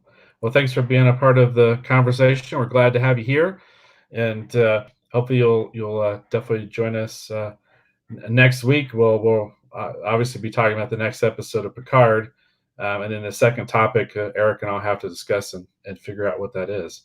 But as always, we're going to have our regular pop culture news segments, streaming wars segments, the kind of the pillars of the program, but then these other fun things as well. So, all right, is that good? Do you want to do an outro or? Yeah, I think we're good. Okay. All right. Very cool. All right. So I want to thank you for hopefully watching or listening to this episode of the Retro Rogues Live. Again, my name is Dave Beatty, and I have been one of your hosts. If you're curious to learn more about me, and please take part in that survey, please visit my website, which is that's at davebeatty.com. That's www.davebeaty.com. Don't bother trying to buy any of the sketch cards that are currently in the shop for sale, because apparently I am in a furious effort to give them all away. So don't even bother. But if you're curious what your card might have been worth, that's where you can go find out. Yeah, definitely please go take part in the survey and help us with what we're trying to build here. We greatly appreciate it. I want to thank my co-host. This is Mr. Eric Alexander. Eric, please tell the folks either watching or listening where to learn more about you on the interwebs. On virtually every social media platform, I go by BassGod14, BassGod14. I'm most active on Twitter. I seem to get the most interaction there. Also, my YouTube, which this is streaming on, is also BassGod14. In case you're watching this on Twitter, Twitch, or Facebook, my YouTube is also BassGod14. So that's the easiest way to find me. Very cool. And as far as interaction, I've been married for a long time, so I no longer get any interaction. But that's a story for another time. So I definitely hope that you will all join us again next week, as again we continue to talk about Picard and some other fun topic later to be revealed.